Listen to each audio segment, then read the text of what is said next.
Be on the banner. Yeah, it won't click over. I don't know what's going on. Well, there we go. There we go. So we'll start piling in here. Mr. Morrison himself. He's been doing some baits here lately. He's been tying a lot of flies. He really got into that fly tying and stuff. Yeah, he said it was going really good. So glad to see that. I can tie some stuff. I can tie like the woolly boogers and the bigger streamers and stuff. But when it gets down to that really small, like size 16, size 18 crap, I can't do it. You ever tied any flies, Chad? No. No? No, and it's probably a good thing. It's tedious. I've made a few crappie baits in my time. You know, I used to be into that. That was kind of part of the thing we did there in Southern Illinois, especially on Crab Orchard and some of those in Rend Lake. You know, we crappie fished a lot. And that was pretty much the extent of my structure fishing is crappie fishing, not bass fishing. Because if they didn't bite in less than 2 foot of water, I didn't catch them.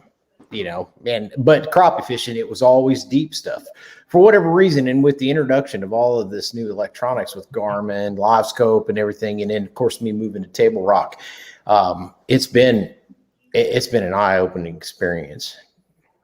Mm-hmm. I'm sure. We had Sean Hurst on here last week, and he is the fisheries biologist for the IDNR from Jackson County and Rend Lake, and Crab Orchard and Rend Lake all came up, and they've all got really good populations of crappie. In fact, Rend Lake has just kind of been on fire the last couple of years. Rend Lake is unreal. My dad still crappie fishes all the time. He's 74 years old, and he's 70.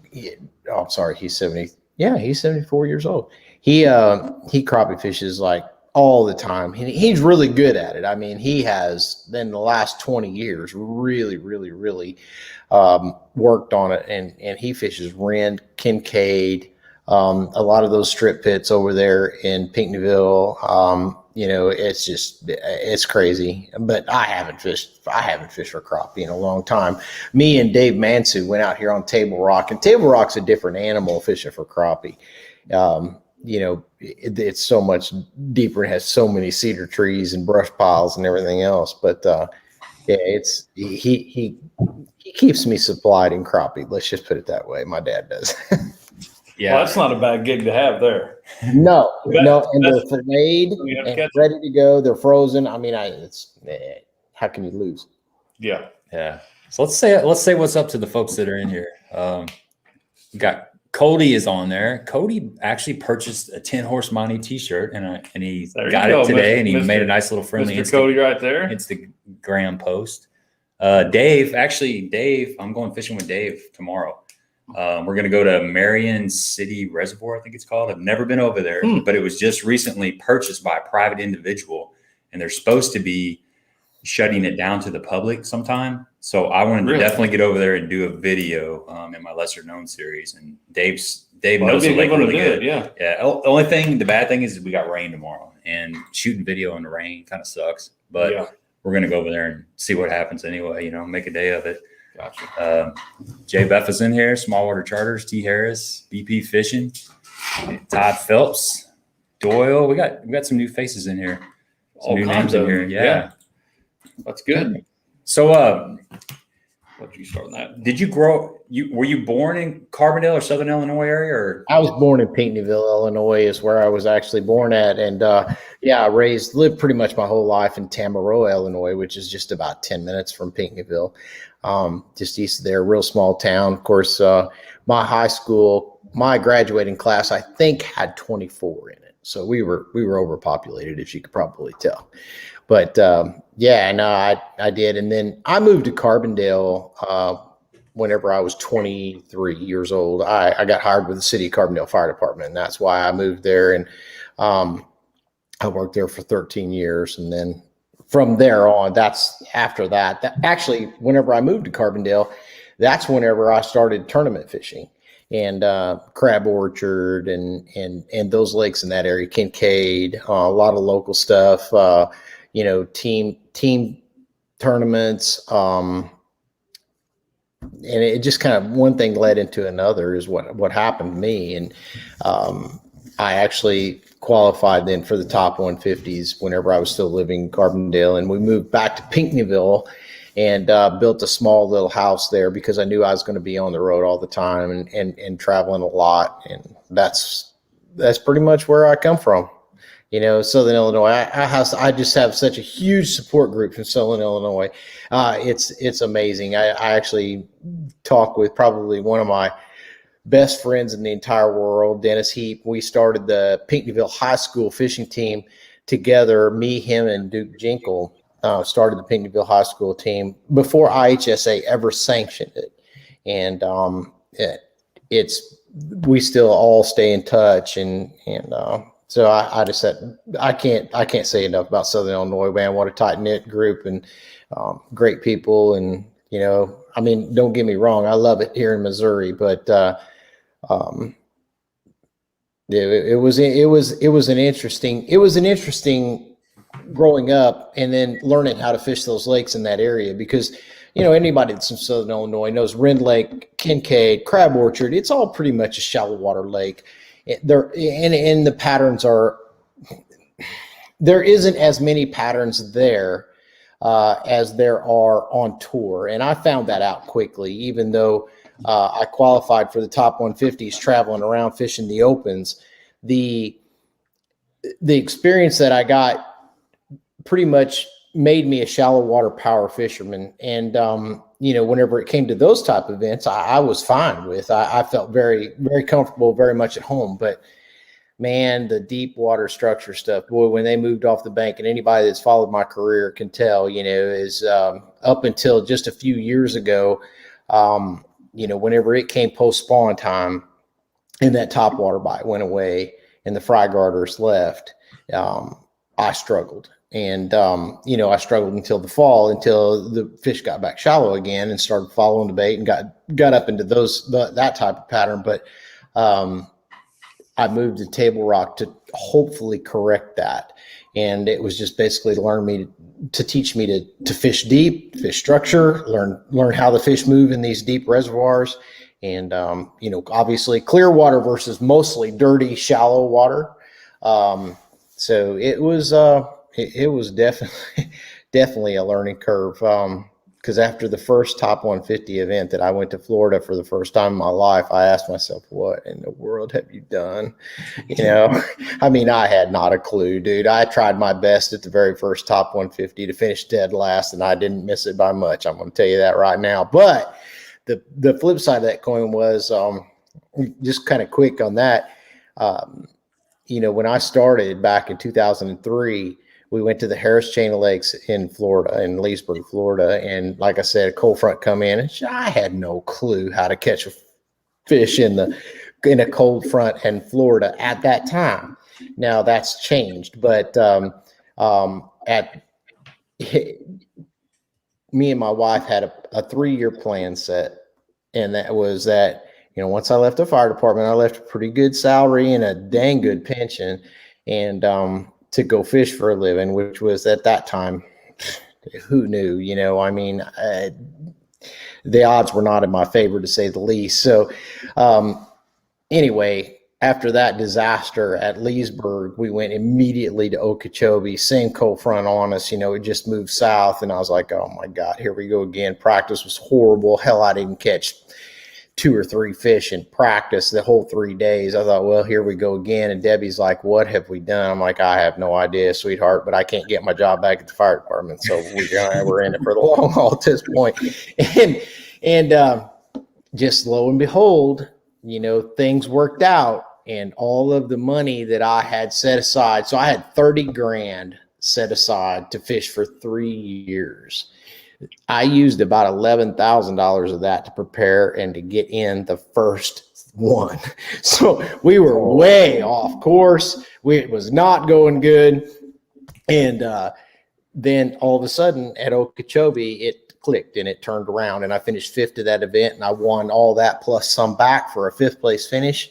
And I double qualified for the Classic that year. And, you know, I kind of just fell in love with the state of Florida. And, man, to date, I think I've won a little over $600,000 in my career in the state of Florida alone. So I can't complain about that at all. So the shallow water power fishing thing obviously shows up again. Learning to fish in Southern Illinois shows up in Florida. A lot of these guys that are just absolute deep water structure gurus, Kentucky Lake, Barkley Lake, all of those things across the nation.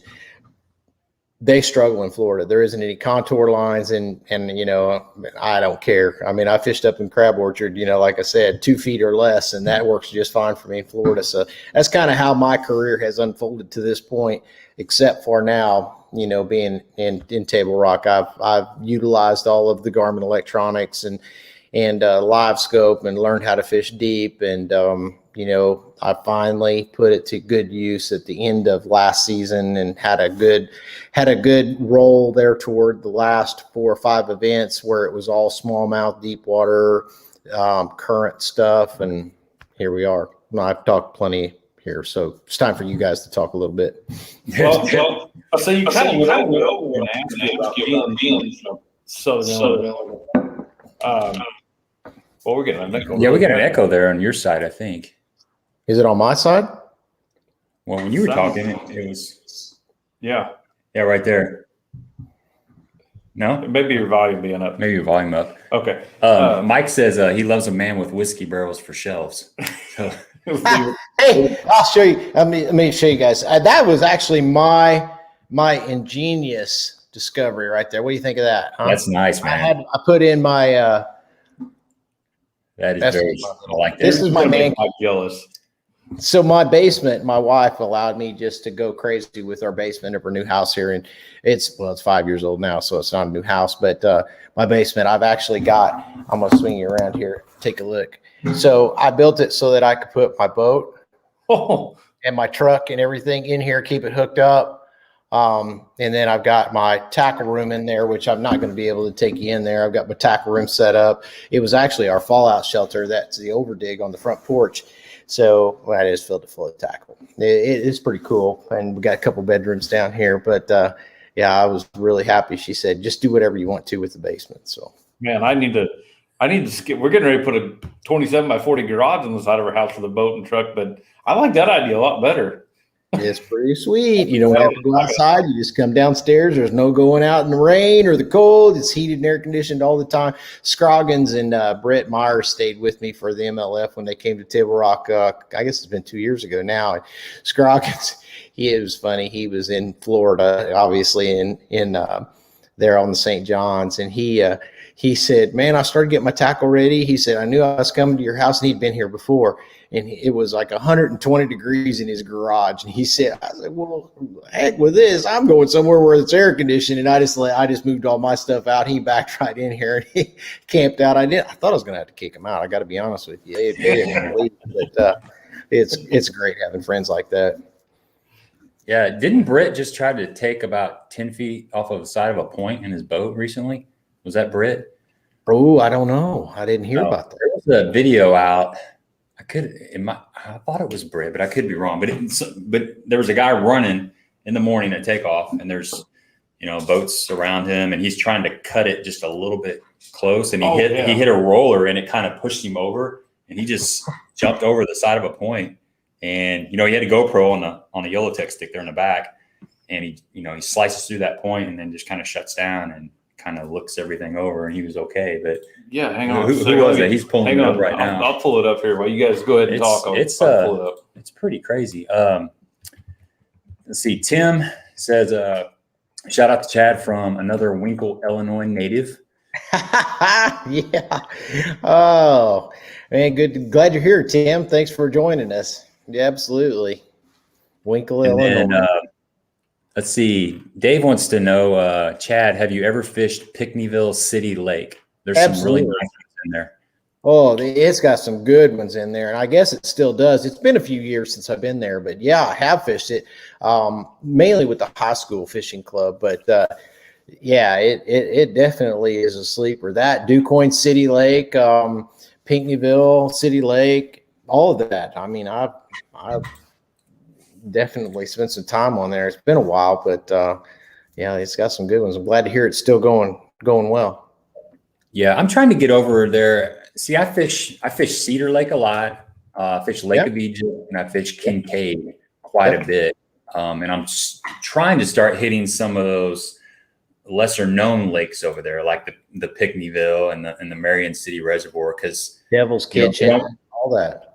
Yeah, Devil's Kitchen and Grassy. Those are a couple good ones. And Devil's or Little Grassy's been fishing a lot better this year, from what I've heard. Those lakes really go in cycles over there. They're small, and if you get a lot of people, well, it doesn't take much to have a down couple of years, a bad spawn or something. If you get a lot of meat eaters, and they'll clean them out. And of course, Devil's Kitchen, they need to take as many 12-inch bass out of that lake as possible. It's still over infested. Was it like that when you lived down here? It was. It always. They'd always have if I recall correctly here, they always had a tournament on, and I don't think I ever fished it, but they'd have a tournament that they had one day on Grassy, one day on Devil's Kitchen, and it was obviously a 2-day event. But somebody would always catch a giant one out of Devil's Kitchen. I mean, a 7-8 pounder. I mean, it's got them in it. It would be interesting. So now, knowing what I know about fish movement and how they react with all of the standing timber, and I think that back years ago, I think there's probably a lot better fish in there than what most people realize. And the reason I say that is because until we could look forward with sonar and fish trees and the introduction of the A-rig years ago, that opened our eyes to what's truly there, and how those fish move, how they use the trees, and how many fish actually just roam.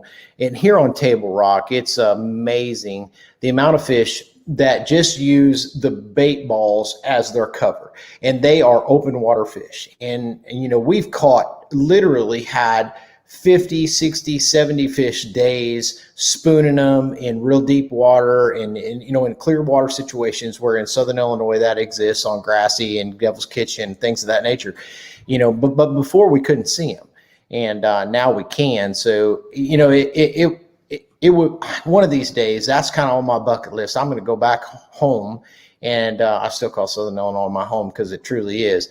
And I want to get on those waters, knowing kind of with the experience that I've had now in all the different places across the nation, and see what they have to offer, because I just feel like that there's a lot of those fish, and they're difficult to catch. Don't get me wrong. I mean, for anybody that fishes, but at the same time, just to be able to see how they react and be able to find them easier now than what we ever could before. But yes, I mean, so to give you a little backstory here, there's a private lake just outside of Pinckneyville called Gander Hill, and I used to be able to fish it with a high school team, and it's actually a goose hunting club, a duck and goose hunting club is what it is, and they have about a 550, give or take a few acres, strip cut there, and I fished it for a long time with side image and down image. And, the guys that they sell so many memberships a year to there, and it helps them generate revenue to help pay for the duck and the goose club. And, I was able to fish there. They were nice enough to let us go and bring the high school teams there. And it's just full of fish. And for years, it had a tremendous amount of 12, 14, 15-inch fish in it. I mean, you could catch them till you were sick of catching them, literally, because it had milfoil that growed off of the edge. It was clear because it had it had the vegetation that filtered the water. And last year, actually, my nephew Deacon, I took him out there. They let me come back and for a day with him. And they had implemented to their members that they had a fisheries biologist come out there and tell them, you need to start telling everybody to take all these 12-inchers out of there.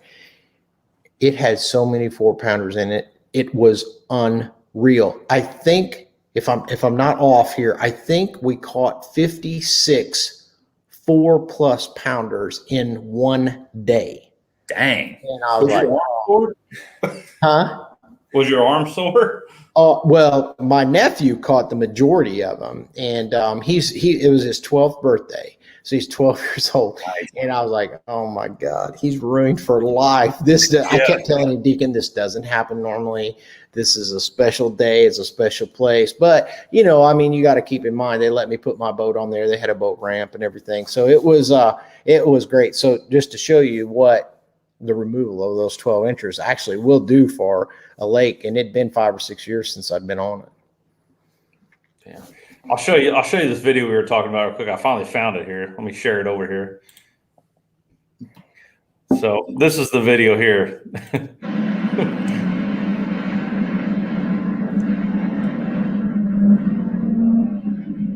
Whoa, yeah. Oh, he did. Yeah, that's rowdy.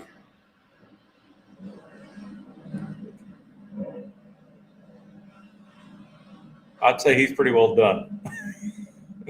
He went up on the bank, didn't he? Yep. Is that Britt? Does it say who it is? I don't think it does. That's who I was Let me figure out how to go back here. Yeah, but I don't know. Oh, I don't know the follow up on what happened, but I could imagine some ears were bent on his prop, and his lower unit was probably in really bad shape. He probably had to fish off the trolling motor, I would imagine. So full send. Yeah, looked like he was headed in that direction, didn't it? Yes. That stuff happens fast. Have you ever had any? What's some of the craziest things that's happened to you out there running a boat? I mean, you've been on a lot of probably scary situations, I would imagine. I have. Yeah, it's just, golly, I don't know. I mean, you know, we take so many chances on the Elite Series, and I'm not promoting that at all. I mean, you know, it's one of those deals whenever the whistle or the horn blows. I mean, it's pedal down and go. But I probably the scariest that the most severe situation that I've ever been in was whenever I was fishing with FLW, and we were on Lake Erie in St. Clair. We were going out of Metro Park in Detroit, and the winds that morning. Everybody knew that Peewee Island kind of was the deal for smallmouths with the reefs and all that. And the wind that morning was about 20 mile an hour it would have been out of the south a little bit. Well, it turned west, which was the worst. And it got up to about 40. I made it to Peewee, and it's like 37 miles, and I made it to Peewee in less than an hour because I was riding the troughs, and it was like 4 to 6 footers. It wasn't no big deal at that point on Lake Erie.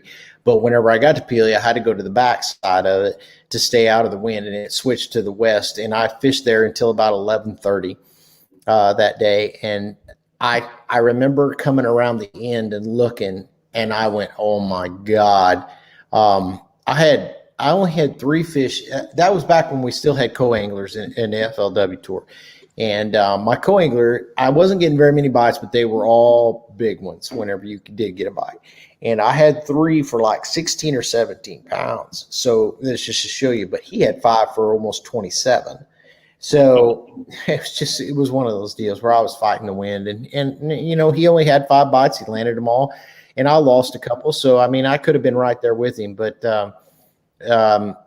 we started, it was 11:30, and I said, put all your stuff up, strap everything down. We're going to start heading back. And that was early on in my career.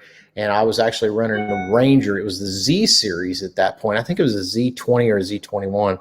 And we took off, and I remember there were 8 to 10 footers, and the tops of the waves were the waves were so big that the top 2 or 3 feet would break out when you would climb them. And so you'd go up, and the top 2 or 3 feet would break out. And as they was rolling head on to you, we would fall 8 to 10 feet and just wham on the bottom, and then back up the next ones. And we did that. And I drove for 3 hours, and I turned around and I could still see Peewee Island. And I'm like, holy shit, we have got some problems here. And my co-angler said, you need to stop and check on those fish. I was like, what are we going to do for them at this point? I was like, I'm trying to keep us alive. Yeah. And it was a scary deal. And whenever I got back, I did make it back on time. And I got back, and my batteries had came loose in the boat, and it had taken all my plumbing and everything out. So all the live wells were wiped out. The batteries were loose in the back. It was a bad situation. And anyway, I ended up totaling that boat. It cracked it apart. Yeah, it was cracked apart. The lives were all cracked up. The cap was all cracked off of it. It was a bad deal. I mean, I really, at that point, I realized that I dodged a bullet, and I don't want to ever get put in those situations again. Yeah. My wife and I, she fished a tournament with me down at Kentucky Lake probably about 3 or 4 years ago, maybe 5 years ago. And the wind picked up from the south bad. And we were all the way up at the dam coming from Barkley, going just cutting across the lake to go to the marina weigh-in right there. And it took us probably an hour and a half to get across there. And I mean, it was just, I mean, you couldn't do nothing because the waves were coming from the side. So there was no way. And we were just shooting straight across. And it's not like we could have went up the lake any farther because the dam was there and then come back down. But it comes to a point where it's not about how fast you can get there. It's just, can I make it out of this alive? Yeah. You just kind of got to take whatever time is necessary to survive. She was freaking out. But Cody says it was Aaron Britt, and Hellabass says the boat and motor were totaled. So he was on Smith Lake as well. The crash was on Smith Lake. Holy cow. Crazy stuff, man. Yeah, that's I've heard some really bad stories about that part of the country. Europe, the big Great Lakes, and they get those big, huge swellers, and they can keep them. I've never experienced anything that crazy. I mean, I've had not that. I've been on Wren Lake one time where it was pretty rough. There was about a 30-mile-an-hour north wind, and that's just wide open. There was probably 5-footers out there. I don't even know. I was a lot younger. And then the Ohio River one time, I was at Smithland Pool, and it was pretty rowdy. It's one of those deals where you're about a couple miles downriver from, let's say, Galconda Marina, and you look up at a point, and you know that you need to get to that point, and you see what's in front of you, and you're not really quite sure how you're going to get there. You had to kind of just 45 everything and just kind of play it, just kind of be part of it and let it happen. And then you get, you go this way for a little bit, and then you zigzag back the other way, and you just kind of, or that's how I did it. I just kind of worked my way back and forth up the river, but it's sketchy, very sketchy.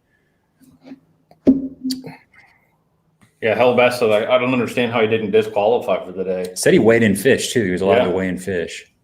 Yeah, I don't know what the regulations or rules are for that. I don't know. Well, as long as he didn't, pull out of the water or get out of the boat, man, he's good to go.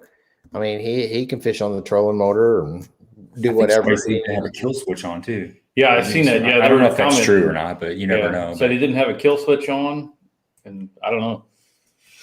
Pretty scary. He's lucky if he didn't. Yeah, Doug Cheatham's on here. Auto Treat. Got to fish with him. You guys saw that Lake Waffapello video I did last week. That was Doug. He was showing me how to throw a 5XD and off a river channel, bumping stumps. So that was a fun day. I was catching them on a 5XD this weekend. Yeah. Over at Egypt. So yeah, I haven't thrown that much the last year or so. It's Do you find that you get away from certain baits that you used to fish a lot and start kind of gravitating towards different things, and you kind of forget about the baits you used to forget or used to fish? That's a good question. And I guess I try to always remember my roots. It's hard not to go back to, when you're struggling in an event or, things, maybe you just can't get anything going. Your brain just constantly rolls back through scenarios and experiences. And, there's been so many different baits introduced since I started fishing that literally, so it's funny. Everybody thinks, or everybody has a perception, I should say, that the Elite Series guys, and we do to a certain extent, have an upper hand on all of the new baits that hit the market. And, like glide baits, you name it, go on and on and on. But you still revert back to those days where, okay, what consistently worked for me in these situations or similar situations. And I do that a lot. However, over the years, there has been other baits that have taken the place, like years ago, like when I fish crab orchard all the time. I mean, we fished cottonmouth lures, Peewee jigs, and the Magnum jigs all the time. I mean, that was just, I mean, for God's sake, I fished laydowns and grass with 10-pound Maxima fluorocarbon, a spinning rod, and a 16th ounce Peewee jig. And I won a lot of money doing that. For that time frame, but I don't. Ironically enough, I still have those baits. I still have a ton of them, and but now it's just a little bit different now. I mean, with the introduction of all the swim baits and the glide baits and the big crank baits and things of that nature. So I don't know that you ever forget about where you come from or you ever forget about the things that got you to where you're at. But at the same time, there's so much more to consider too. Fishing's just changed. It's evolved to a point where I can't really. I mean, at some points I don't even understand it. I mean, it's just, you got guys on tour that I fish with and against every day that are experts in that field. And an example, when they're on a big soft swim bait, Zaldane and some of those guys like that, Carl Jacobson, they're going to be right there in the hunt.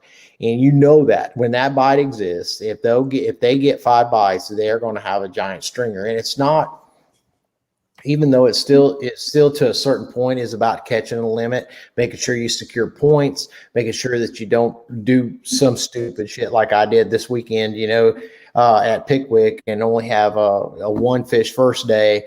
You change up, but I know that if there's a flipping bite, if it's grass, I know that I'm going to play with the best of them. I know that if it's a power fishing deal, Greg Hackney is going to be there every single time. So, to kind of in a roundabout answer your question, I don't know that you ever give that up, but you do tend to start easing away from it, and making sure that, hey, I'd like to catch a 6, 7, 8, 9 pounder on a glide bait, and that's probably my shortcoming is being able to have enough time to master those techniques. That's the whole deal. I mean, you can put a glide bait in the hand of a guy that's never had it before. He may catch one. He'll have several that bite it or follow it, and that's the craziest thing that I've ever seen. And my eyes were open to that actually a couple of years ago, right here on Table Rock. There was a friend of mine came down to shoot a bunch of video with me for me to be able to meet some contract obligation stuff. And I have him come down, and he goes, "Have you ever fished this glide bait?" And we got to fishing it on Table Rock in just a little bit of a pre-spawn situation. And literally I couldn't put it down, and we didn't catch crap on it.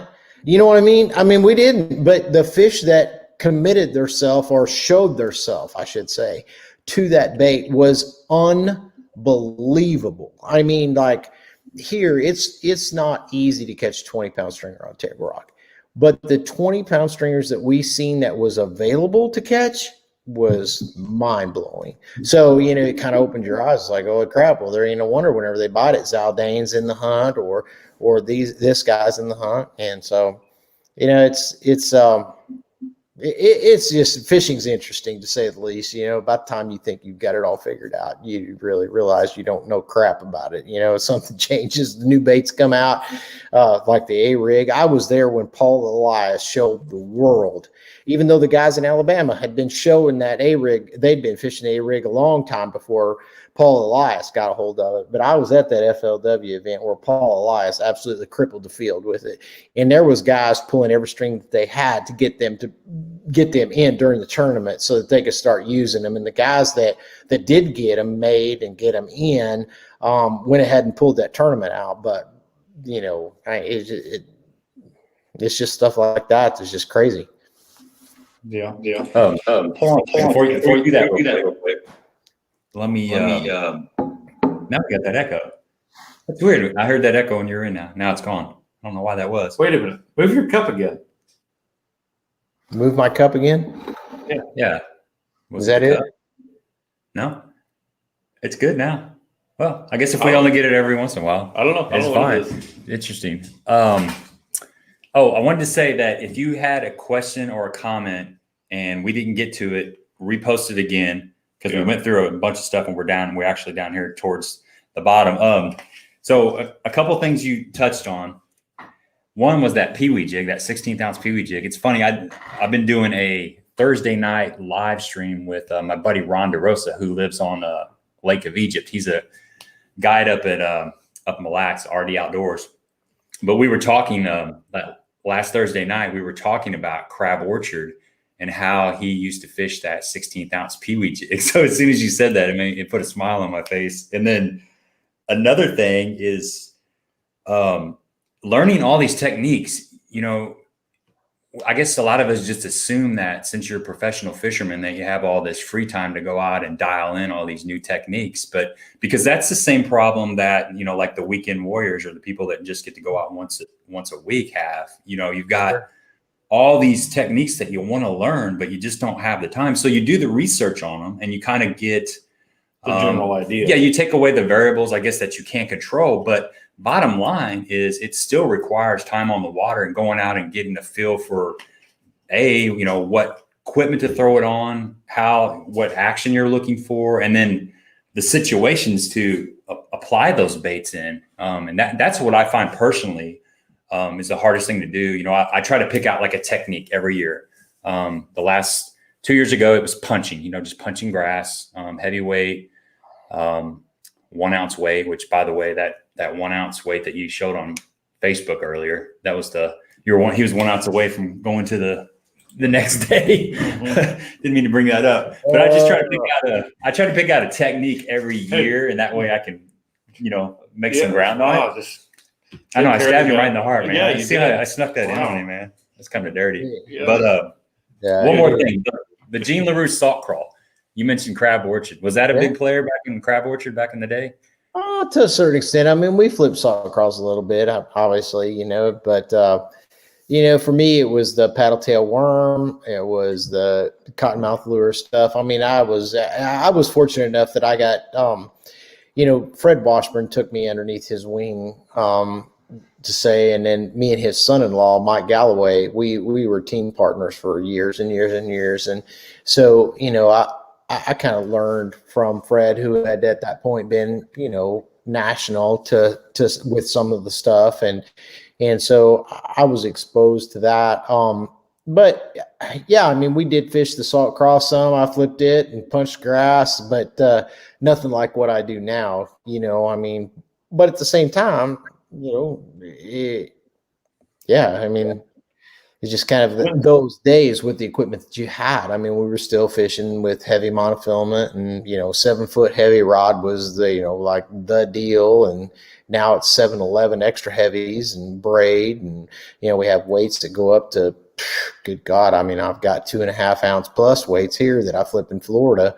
So yeah, it was lead back then though. I just figured boat anchors in Florida as thick as those mats are. Yeah, some of that stuff's ridiculous. Yeah, you know, Florida's an interesting creature. It's something that's near and dear to my heart.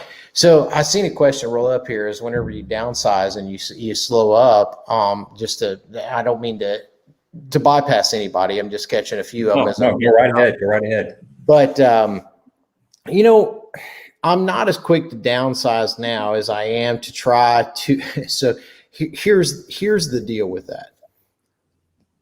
Downsizing to me now is a finesse situation, and it's clear water. It's it is in different situations, but it's more of a reaction bite that I start going to when things slow down for me.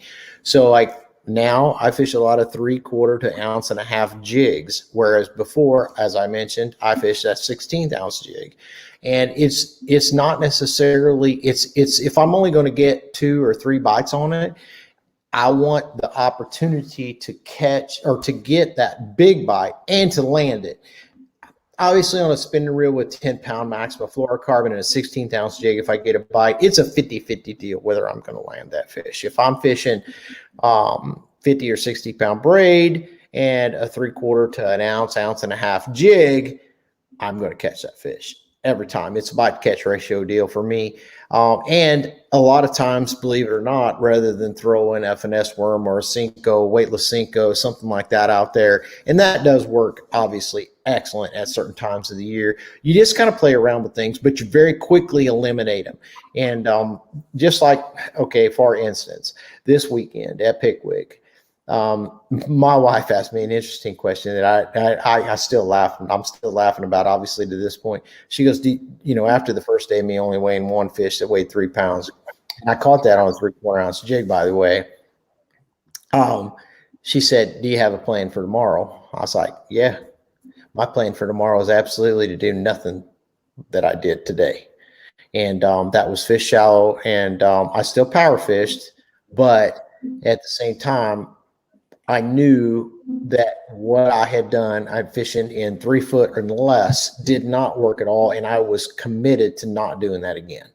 And that was basically the principle of my decision going into day 2. And, it worked out. And I had to fight it all day long. I mean, I'd go by a lay down that was sitting up there in a foot and a half of water with the water that had jumped 6 feet. It's in the high 50s, and they ought to be all over that stuff, but it's the Tennessee River. There's a lot of current. So, I had to take all those things into consideration. And then once I got a couple bites, then it was game on. I knew I was doing the right thing, and I was able to commit and stay with it all day. And I weighed in at a decent bag. I mean, it wasn't enough to get me to where I needed to be on the 3rd day, but it was close. And it's just situations like that you have to rely so much on time on the water. And if your confidence, or it's all dependent on the situation. So do I need 12 pounds to do well in this? Am I trying to attain a goal of, making the classic? Now, obviously you look back on it and it's much easier to reflect. Just like the first day, I'm like, gosh, if I just moved off the bank just a little bit, I wasn't 3 feet difference. I was in the right places. I just wasn't 3 feet difference from where I fished to where I should have fished. And those are always easy questions to answer, but it's in the moment that you have to make that decision. And man, I tell you, it's just a different deal, now with these guys that I fish against, not that the local guys are some of the toughest sticks in the world, and my hat's off to them. But at the same time, the elite guys, even when you think you go through a practice period and you haven't caught crap, they're going to wreck them. It's going to happen every single time, no matter what, they're going to wreck them. You can't allow yourself to fish for small fish unless you're just trying to cut a check or maybe trying to salvage that event. That's the only time that I would downsize and go slower, and it would definitely be dependent on the situation. Good deal. Tom says he's ran in 6-footers on Galconda. Wind kicked up while we were in a creek and the wind was going against the current. That was not fun. Yep. T. Harris wants to know, do you still stay in touch with the MLF guys that left Bass? All of them. I have my network. I'm very fortunate, man. I made a lot of friends out here whenever, I fish both sides. So MLF is FLW now. So it's the same. Yes, I stay in touch with a whole bunch of them. Scroggins, Myers. I mean, you name it. If I fished against them, more than likely I know them, and we still talk from time to time. Maybe not every week or every month, but yeah, I do. And I wish those guys the best. I hope that they have great and prosperous careers. I wish MLF the best. It's just there's only 2 professional. Well, actually there's 3 now, but there's, basically 2 major professional tours out here. I participated in both of them, and I've got a ton of friends that fish on both sides, and it's just been a really cool career. It was a great move that I had the opportunity to leave the fire department to go fish professionally and make so many friends and have so many great experiences along the way. And but it's also at the same time, it's one of those deals where it's a humbling sport no matter what you do. Like I said, but we all share the same ups and downs from the top to the bottom, whether it's Van Dam, skeet. So who's Swindle, the biggest goofball you've met? The biggest Swindle, hands down. That dude is nuts. He's a great friend of mine. We spend a lot of time together, but I'm telling you, he is exactly in real life how you see him on TV, on Facebook. That is that dude. There is no other Gerald Swindle. I mean, he is the biggest. Swindle. Okay, yeah. I couldn't hear who you said, and I could see that hands down. Yeah, hands down. I mean, it don't matter what you're doing. It does not matter. It don't matter if you're. I've stayed at his farm in Jasper. It don't matter if you're clearing fields to deer hunt. It don't matter if you're fishing together. We fish team tournaments together. It don't matter. I mean, he's crazy. Yeah, he's crazy. Dude, I was I fished the Toyota Owners Tournament a couple times. The last 2 years have been at Pickwick, and Swindle and Ott Defoe and Ike and Van Dam and Lester, those guys are all down there. And last year, I kind of hung around Swindle for a little bit, and just I talked to him a little bit, and then some friends of mine were talking to him, and as I walked away, I just kind of hung around there and just watched his interaction. And he, like you said, he's just on top of his game, just nonstop. And I'm like, man, that takes a lot of energy, but you can just tell that's who he is. And it's just part of who he is. So it's not as much energy, There's for the most part, most of the guys that are on tour are who they are. They who they portray. Now, Iaconelli's different off camera versus on camera, 110%, completely different dude. But he's not nearly as jacked up on Mountain Dew whenever he's off camera as he is when he's on camera. But still all great guys. And like I said, it's been a privilege to know them and to get to know them all and their family. Cody's got a question for you right there. He said it would be interesting to hear how Chad adapted to deep structure offshore fishing versus shallow, and what advice he would have for someone starting to learn offshore fishing. So, again, I moved to Table Rock because I was really struggling with the offshore fishing, and it was I got into an area where that was prevalent, where deep water. Now, deep water to me, from where I learned where my grassroots was 5 feet to, honest to goodness, a couple of months ago, we caught him here on Table Rock in 90 feet. And so you have to experience that on systems that are capable of producing offshore structure bites that are prevalent. And if that makes sense, and there's no substitute for time on the water. You have to pay your dues, plain and simple. You got to play your dues, and you got to try different things. You do have to do what we talked about earlier. You have to get that big swim bait out. You have to get that 10XD out. You have to get that 8XD out, and you have to go out and you have to put it to work. And you have to learn your electronics. Dude, I'm telling you, I am computer illiterate for the most part. I mean, I really have had to come a long ways, even with iPads, iPhones, all that. And so, the new introduction of all of these electronics, it has been taxing to me, but I've been able to spend a lot of time with them. And, just punching buttons, getting myself in and out of trouble, and staring at it. And I mean, you just have to commit to it. That's what you have to do. You have to go out and say, I'm going to fish. I'm going to find fish on structure today. I don't care what the depth, but it's not going to be on the bank. You have to get off the bank, and you have to just spend hours and hours and hours looking at it, changing the settings, trying different baits, different techniques, learning what the reaction stuff is. And like I said, now we can see how the fish react to structure situations. So that's really cool. When you have a forward-looking sonar, no matter whose sonar you use, you can see, holy crap, there's 5 or 10 fish in that brush pile, and I just threw a jig in there, and they ran from it.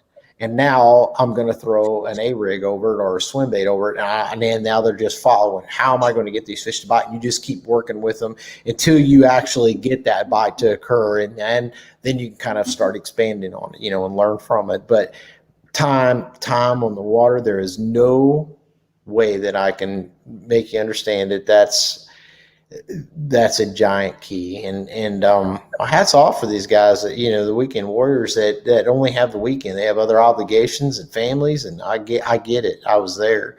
Yeah, you just got to go out and do it. You have to go. And Mark Rose told me that years ago. Mark Rose is a good friend of mine, and he's probably one of the best deep water structure fishermen on the planet. And, and Mark just said, you got to go. You just got to go. You got to go spend hours and hours and hours idling around looking at it. I mean, on the Elite Series, it's literally, so once you get to that point and you've experienced all those things and all those different situations, and you're pretty confident in the way that, okay, so if I find fish set up on a brush pile, or if I find fish set up on the ledge, I'm pretty confident that I'm going to be able to get them to bite, or I'm going to stay with them until I figure out how to get them to bite. At that point, now it's just about finding them, and you can spend, just so we get 3 official days of practice. And at this point, you can spend 2.5 days of doing nothing but idling around. You have to get in the right area of the lake. You have to get in the right situation. You have to find the right structure, and you can't be finding the stuff that everybody else has found. The stuff that sticks out is not the stuff that's going to produce for you. It's just not going to happen. Everybody in the world's going to snatch up on that, and they're going to have those fish covered up.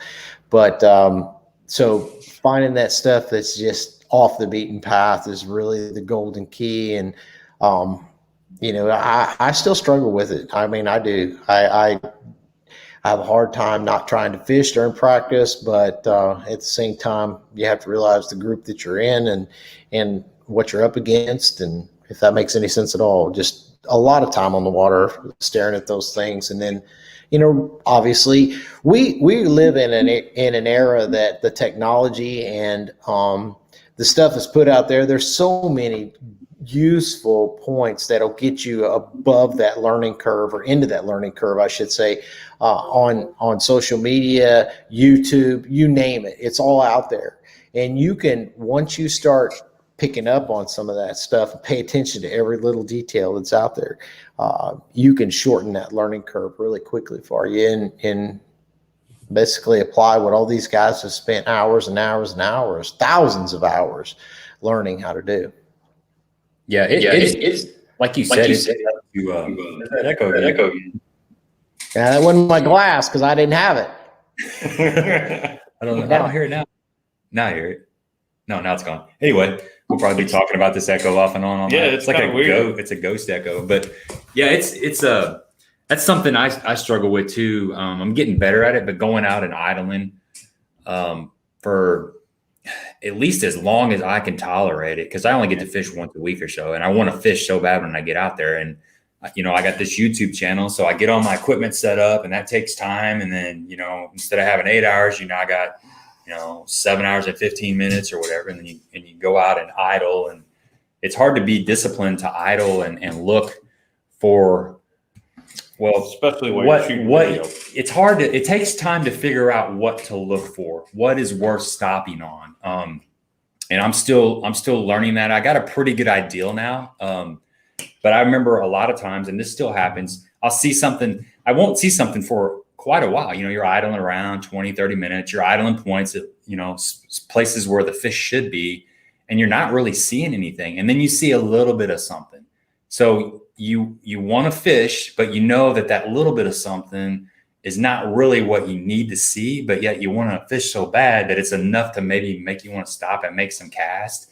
And then you get then you get sidetracked, then you're off your idling game. You kind of the next thing you know, you're experimenting, where I'm trying to be disciplined enough to know what is worth stopping on and keep going until I find what is worth stopping on. I want to see those 10, 15, 20 little dots there on the side scan. And if I'm only seeing, just a little bit of bait fish or maybe some brush that might have fish in it, but I really can't see them, I need to keep moving around. And that's, for me personally, just speaking right here, that's what I'm working on. It's hard to be disciplined.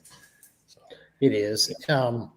Yeah, you got to break the monotony every once in a while. You got to get up and throw the cast, or make a cast or two or whatever. No, I get it, but it's just one of those things. Like I say, it just depends on your time limitations too. If you only have one day to look, and they're they're going to be on deep structure, that's going to be the deal. Then it's your decision. It's all about decisions and whether to stop or to break the monotony, or everybody's a little bit different, and I can only roll by so many good looking mats in Florida without stopping and flipping in one. You know what I mean? It's fact. Okay, I found 10 of these. Like on the 10th one, I got to stop and see if I can catch one. Whether it's a pennywort mat or whatever. But Hellabath is in the same boat with me. He says he hates idling. It's he's got to bring extra snacks and a sandwich. Yeah. But and then you're like, am I just idling too much? Or do I just need to fish? It's all we all ask the same questions. Is my electronics really working? Have I got it dialed in right? Am I actually seeing what I need to see? Is that a brush pile over there? Is there fish in that brush pile? I don't know. Do I need to fish it? So those are all great questions, but at the end of the day, even though with technology where it's at, and electronics where they're at, you cannot. I don't care whose electronics you're running. If those fish are glued to the bottom, you cannot see them. Mm-hmm. And if they're suspended out in the middle of nothing or underneath the bait ball, well, great, that's fantastic. They're easy to spot. They're not so easy to catch, but they're easy to spot. So. We all ask ourselves the exact same stuff. What's the best deal? What's the better deal going? And we even lean more and more and more on the manufacturers for that at this point. I'm in touch with Garmin all the time. Hey, this is what I've got. What's going on? Am I off base? If you follow last year, I completely missed the freaking deal, and I'm like, what is up with my stuff? I'm like, I rolled through some of the same stuff that some of the guys that really wailed on them. Like, they're running the same you are, the same settings, everything. So, it's questions we all ask. Mm-hmm. Yeah. I know we've talked about it several times on there before, and Gabe knows, like Kincaid, for instance, and there's a couple guys on here that we've talked about, over there and everything, and learning how to graph. And that's what I tell them guys. I do it in the late fall or early winter. It kind of keeps you from fishing so much because your fish are just so inactive at that point. And that's a good time to do it. In the middle of winter, I guess. Water's clear and, and it makes it a little easier to graph too. When you're looking for stuff, it's a little, like I said, with that water being clear, you can see a little better. Aaron's got a question on there. He says, Chad, do you feel like you are a better angler from learning how to fish tougher fisheries here in Southern Illinois? And how has that carried over to your professional career?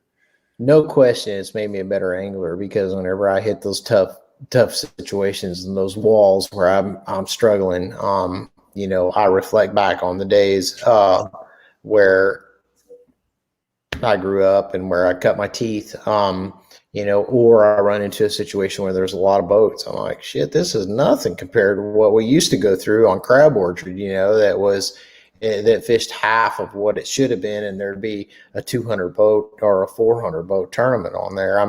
Absolutely, it has made me a better angler because of it, and that goes through my mind all the time. Now at the same time, I still I'm like, okay, what is it that I'm missing? And I try to look for that one little thing that might get me that extra bite. But I do not get worried about Interesting fact. Some of my best tournaments have been on some of my worst practices. I don't base how my tournament's going to go on how my practice went at all. All I know is that my practice, if it's went bad, that I know a bunch of things not to do. Or, and this has happened a million times, I was in the right area, I was around the right fish, I fished them wrong. And it's just a little tweak, a little change, just very similar to Pickwick. I was in the right areas. I knew where those fish were. I just needed to fish them differently. And that's what I did on Pickwick on the second day. I settled down and I slowed down. I tried different things, different techniques. I watched. Here's the biggest key for situations like that, especially if you're fishing in a crowd. And I do this in Florida all the time. The crowd will push fish schools. And I've seen it happen time and time and time again. So when you're in a crowd, make sure and pay attention to what everybody else is doing, and not so that you can do the same thing. So you see somebody catch a 12-incher, a 15-incher, a 2-pounder, a 3-pounder. Pay attention to what's going on in your surrounding environment, and then try things that other people aren't. And I think that you're going to be very surprised at what happened. And so, yeah, fishing tougher fisheries where you only get 5, 6, 7 bites in a day's time. Don't sweat it. It's not over until the bell rings at the end of the day. And there has been so many times that in an event that I knew I was getting close weight wise. And I knew that I maybe needed just that kicker fish or maybe 1 or 2 bites, and I had maybe 30 minutes or 45 minutes or an hour left to go. And the tendency is to get excited. The adrenaline starts to pump, and you get to going and you try to go faster and faster and faster to make it happen. And just, you have to check it back and say, look, I've been in this situation a million times. I've fished on lakes where, I couldn't get 3 or 4 bites a day. And sometimes it doesn't matter, those 3 or 4 bites in one day. And I fished a lot of tournaments where I've made a $10,000 or a better check and a great finish and never had a limit. And it's just because, okay, I'm not fishing but for 5 bites a day, and maybe you messed 1 or 2 of those up. So yeah, I mean, it all plays into the equation. It's all experiences. It's all time on the water. And, that's kind of, I hope that answered your question. But yeah, it's definitely made me a better angler because of it. I just try to reflect back to that. I try to settle myself back down. A lot of different things roll through your head at that point in time throughout the day, and you just do the best you can with what you got. And it's kind of like you have to fish as fast as you can, but slow enough to get bites. That's what I always find. Through them, and that's a good scenario. You can literally fit. And there again, back to fishing them wrong. I just fished them wrong. I fished through them too fast. I used the wrong bait. I didn't get a reaction bite. I should have been using a reaction bait versus what I was doing. I was just 2 or 3 foot off of them. Scenarios go on and on and on. And trust me, if it can happen, it's happened to me. Look at this. I can't tell you how many times I finished 51st. I can't tell you. It's just like, oh my God. And, but at the same time, you have to realize, I'm like, okay, don't get me wrong. It still stings that I was 1 ounce out of the 50 cut. I mean, there was a $5,000 difference to me versus getting to fish today versus coming home. As long as somebody reminds you of that, right? Yeah, I would say that. It's not all about the money. It's really not. It's not all about the money. It's more at this point. It's like, man, I left a lot of points on the table going toward the Bassmaster Classic again. And, because if I would have fished today, there's a chance I could have moved up, and I'm telling you, every point matters in an Angler of the Year race and with that group. So, not getting to fish today cost me points.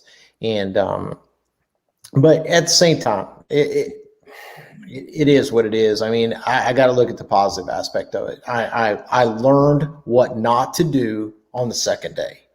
And I made myself do it. I forced myself to do it as hard as it was. And trust me when I tell you, it was hard. I'm a power fisherman. I want to fish shallow. I love to fish shallow. And I had made myself stay off of it. And it worked out. So, it's as important learning what not to do as it is what to do, is the lesson there. So when you let's talk a little bit more about that Pickwick tournament. You knew the conditions that you were going to be faced as far as when you went down there to practice. I guess what I'm getting at is, how do you prepare for a tournament? Do you do a lot of like Google Earth studies? I mean, I know you got some past experience most likely from Pickwick, so maybe you had a rough idea of what you wanted to do, but it changed so much because of the rain and the high water. You probably knew that was going to happen. So going down there for practice, how did you approach that with maybe the way it was going to be later on in the tournament in the back of your head? So that great question. I didn't know the lake was going to jump 6 feet. I had no clue that was going to happen. And to be quite honest with you, there was part of the problem with day one. Day one is I'd never fished on a system, even though I fished a lot of rivers, I'd never fished on a system that was flowing over 180,000 and had jumped 6 feet. So I was in a little bit of a quandary. As much experience as I've had on systems of that nature, and as much weather conditions changing, that was not one of them. And other than fishing Kentucky Lake for years and years and years, obviously being from Southern Illinois, we would run down there and fish Kentucky Lake anytime those fish were in the bushes. But once they got on the ledges, we'd back away from it because we knew that was a local deal. I knew that there was a time period on the Tennessee River systems that those fish were very reluctant to get past that winter pool elevation. And so when that water first comes up, when they bring it on up to summer pool, there is about a 1 to 2 week time period there that those fish just literally won't cross that line. And even though everything looks great, the bushes are great, the shallow water cover is abundant, and you can catch fish in it, you catch the males, you don't catch those females that you need to catch to do really well in that tournament.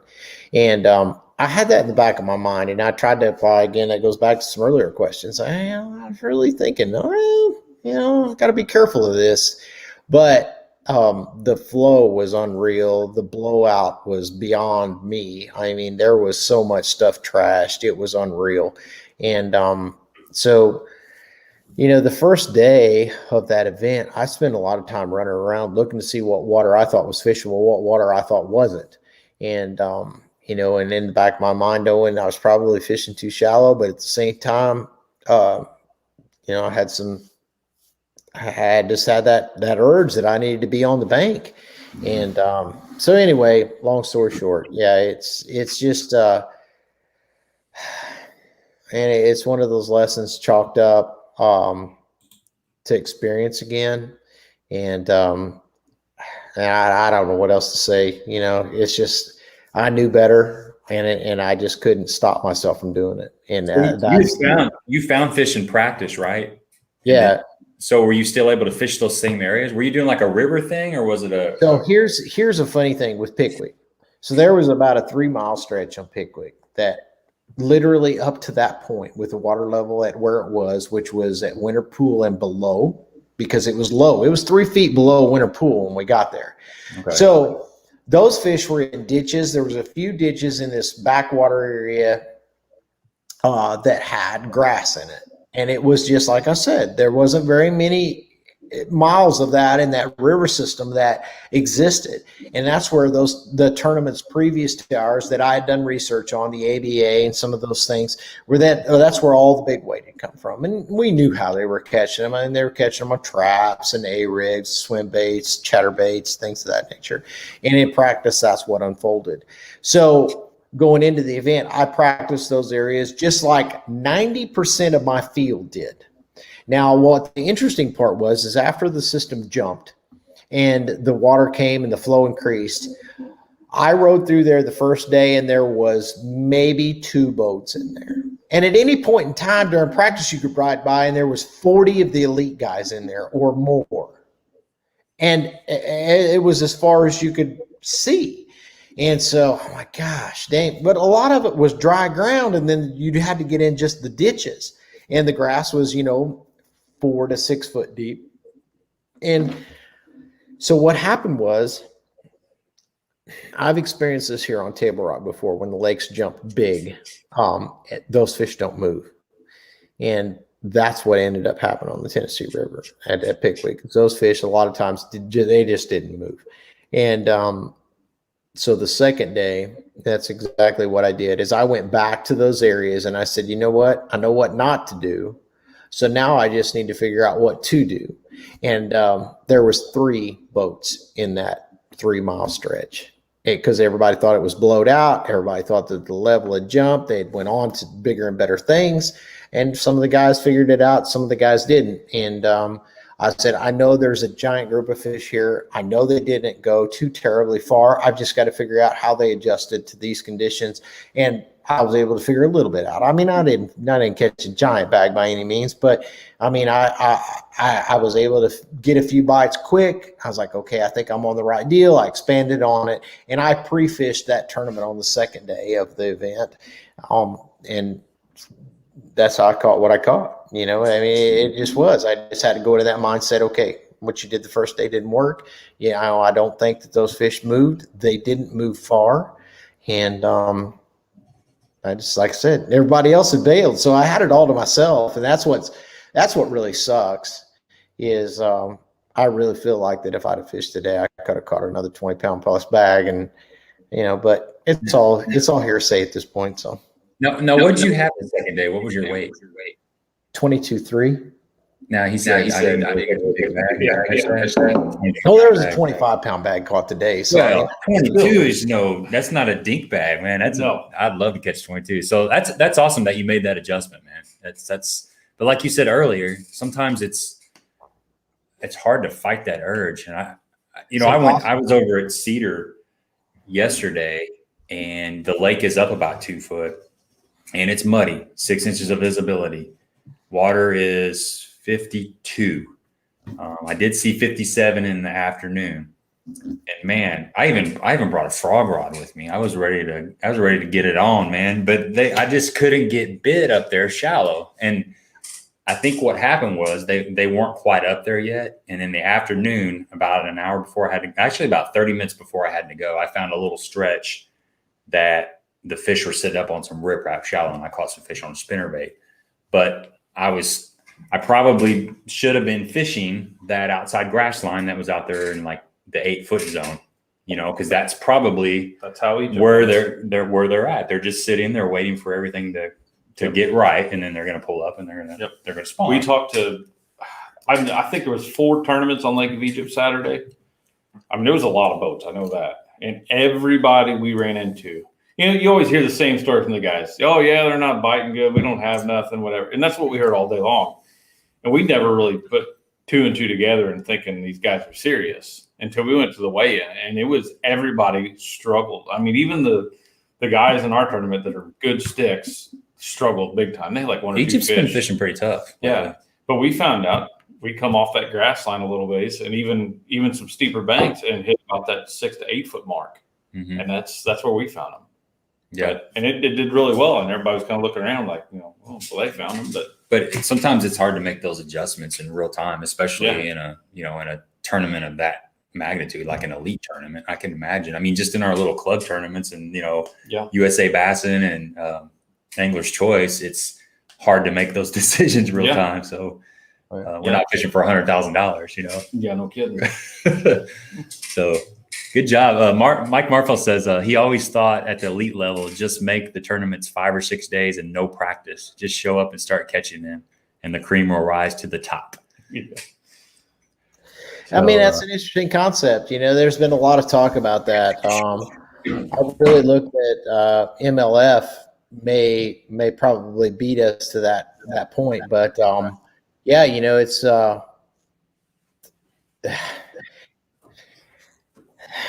that is definitely going to play into some of the guys' hands. There's some of the guys that get on fish just instantly. I mean, they know what's going to be the prevalent patterns, and they find the water, and they have a lot of experience. You got to realize that a lot of these systems we've been to time and time again. So, I'd be up for that. I'm all for that. Like I said, I'm a quick start. I'm a shoot from the hip guy, so I'm not opposed to that at all. That would definitely be some fun times. Yeah. So looking at your next couple tournaments, I mean, are there any tournaments this year you're really looking forward to going to? Dang, man, I'm really looking forward to Guntersville. I've spent a lot of time there, and that's one of my favorite fisheries in the entire world. So yeah, I'm looking forward to that. I finished third at the Sabine here a few years ago in an open, and I think I might have figured something out. Especially with the tidal waters going on. So I'm kind of looking forward to the Sabine, quite honest with you. And Fork, man, me and Fork have a love-hate relationship. Fork has a lot of big fish in it. It's a good power fishing lake, and it's certainly going to be at that time that we're going to be there because there's going to be a lot of fish shallow. And anytime that exists, I'm all in.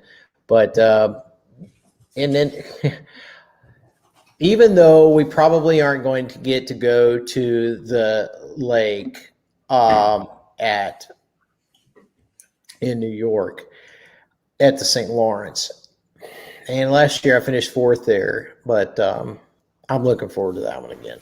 That's fun. We had was it Mark Menendez that was on that was talking about wanting to go back to St. Lawrence? I think is what he said. That was probably one of his favorite lakes. He really liked that. Yeah, I haven't got up. We're planning on going up north. I'm going up north for sure, up to Mille Lacs with my buddy Ron that was on here earlier. He's a guide up there, so we got an open invitation to go up there. And I've never been to a smallmouth destination lake. I mean, we've caught some fish in Kentucky Lake, but not just a big smallmouth factory like that. So I'm super excited. Yeah. Hey guys, give me just a second here. Sure, no problem at all. Catch up on some of this stuff here. Yeah. So, before he gets back, I'd mentioned that Fishing Reports Live, and actually, I want to get a report from you from Egypt or whatever later on. But we're trying to do this. Me and Ron are trying to do we're just calling it Fishing Reports Live. It's on Thursday nights at 7:30, and we're just trying to get on there and talk about the fishing experiences that we've had over the week. And then anybody that has been out there on the lakes, if you want to send like a fishing report to me at Gabe Montgomery Fishing or Tin Horse Monty or Tin Horse Monty 6 on Instagram, the first two are Facebook, we'd appreciate that. And also get on there and leave some fishing reports. What we're trying to do basically is just talk about what there are no fish in the sink. Yeah, right. So it's all Photoshop. It's off limits, no trespassing. But we're just trying to get a stream out there to kind of help the community, kind of create a community of people just kind of giving each other an idea of what to expect. It's good. It's really going to help the local anglers that fish local tournaments, U.S. Bass and stuff like that. If you got tournaments coming up at these lakes, you guys are really going to pick up a lot of good information on that stuff. Maybe a week or 2 weeks or 3 weeks, ahead of time that could really, really help you out. So yeah, or if you just want to take your kids fishing, you'll have an idea. Hey, they're biting pretty good at this lake, or what kind of water temperatures to expect. Is it muddy? Is it clear? Yeah, I even gave my pond report. Yeah, and still nobody showed up. So anyway, Thursday is at 7:30. That's just kind of a new thing. We're going to do that for a while, and actually, we're going to try to get. I am going to get in touch with somebody that can give us a lake report on Lake of the Ozarks. Somebody from Table Rock. Maybe Kentucky Lake. I'll be there in 4 weeks.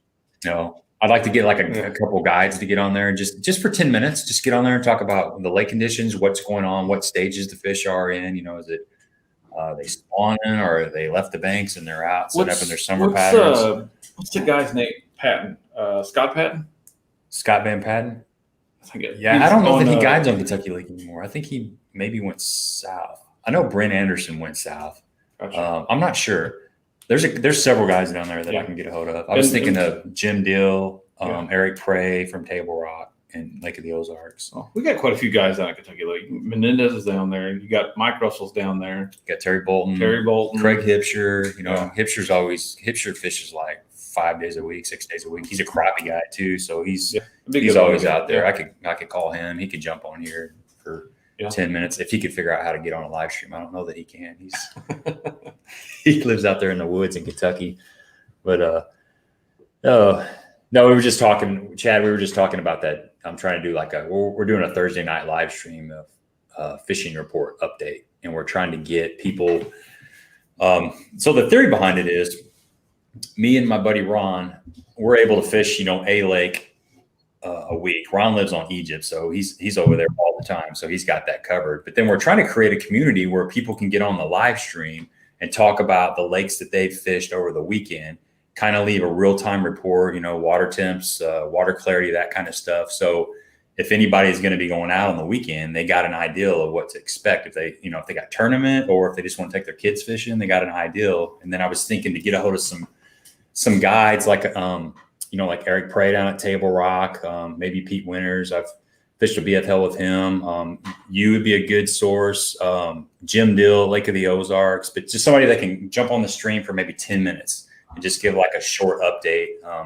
Kentucky Lake, just some of the things that are within driving distance of Cape Girardeau area, which is basically where we live. So that's kind of what we were talking about. Well, here's a great question. Chad wants, are you going on Table Rock? And are you guiding on Table Rock right now? Yeah, I do. I got my captain's license about 3 years ago. I guide on Table Rock. I actually have done 4 or 5 trips already this year. And, my schedule only allows for so many per year. But I do a lot of electronic courses too. But yeah, I do guide on Table Rock. I enjoy it. It's a lot of fun.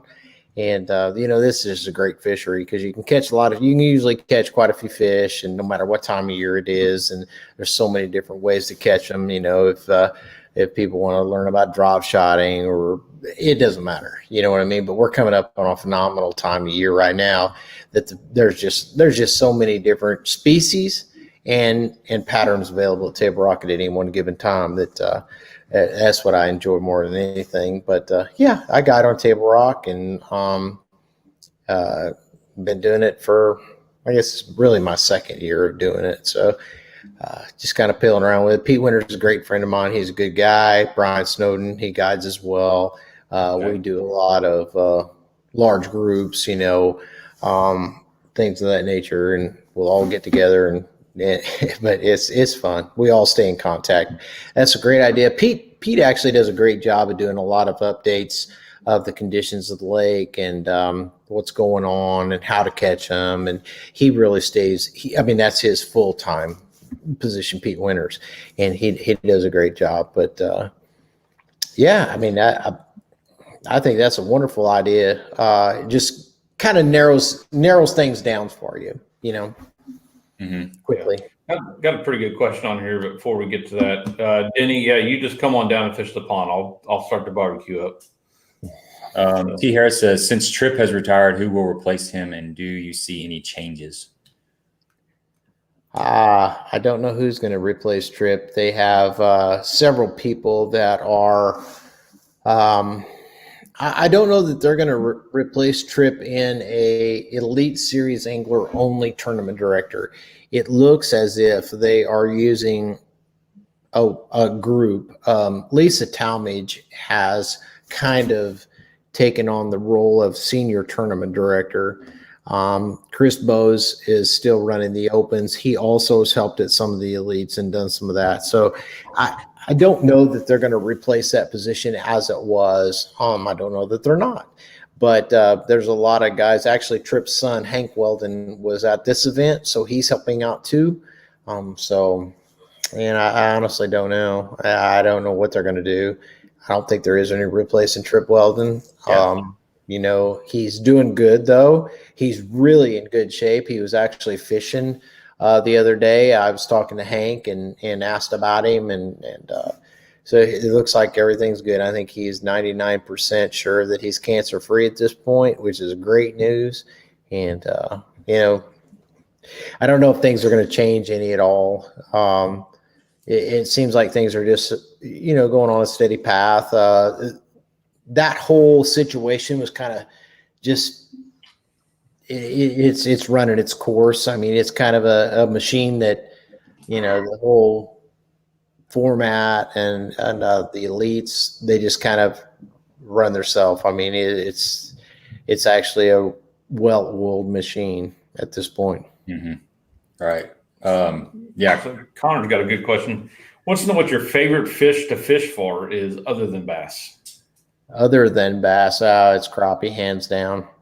Yeah, I love to fish for crappie. Although I'm experimenting with fishing for trout a little bit on Taneycomo. Oh, yes, my boy, my brother, right there. He doesn't like. I've actually had the opportunity to start guiding for trout on Taneycomo, and I'm not sure I'm going to do that yet. But I do like to. I like to eat them. I like to fish for them. There's a ton of them in Taneycomo as well as bass. I mean, there's a lot of largemouth bass, big largemouth bass on Taneycomo. So yeah, but crappie still by far. You got a world-class trout fishery right there, though. That's a good one. There's some monster browns in there. The sleeper lake around here is actually Bull Shoals. I only live about 50 minutes from Bull Shoals, and that lake is phenomenal. It's phenomenal because there's not very much boat traffic. The population of all different species is unbelievable in that lake. And we catch some giant walleye out of there, believe it or not. Cool. And I love me some walleye.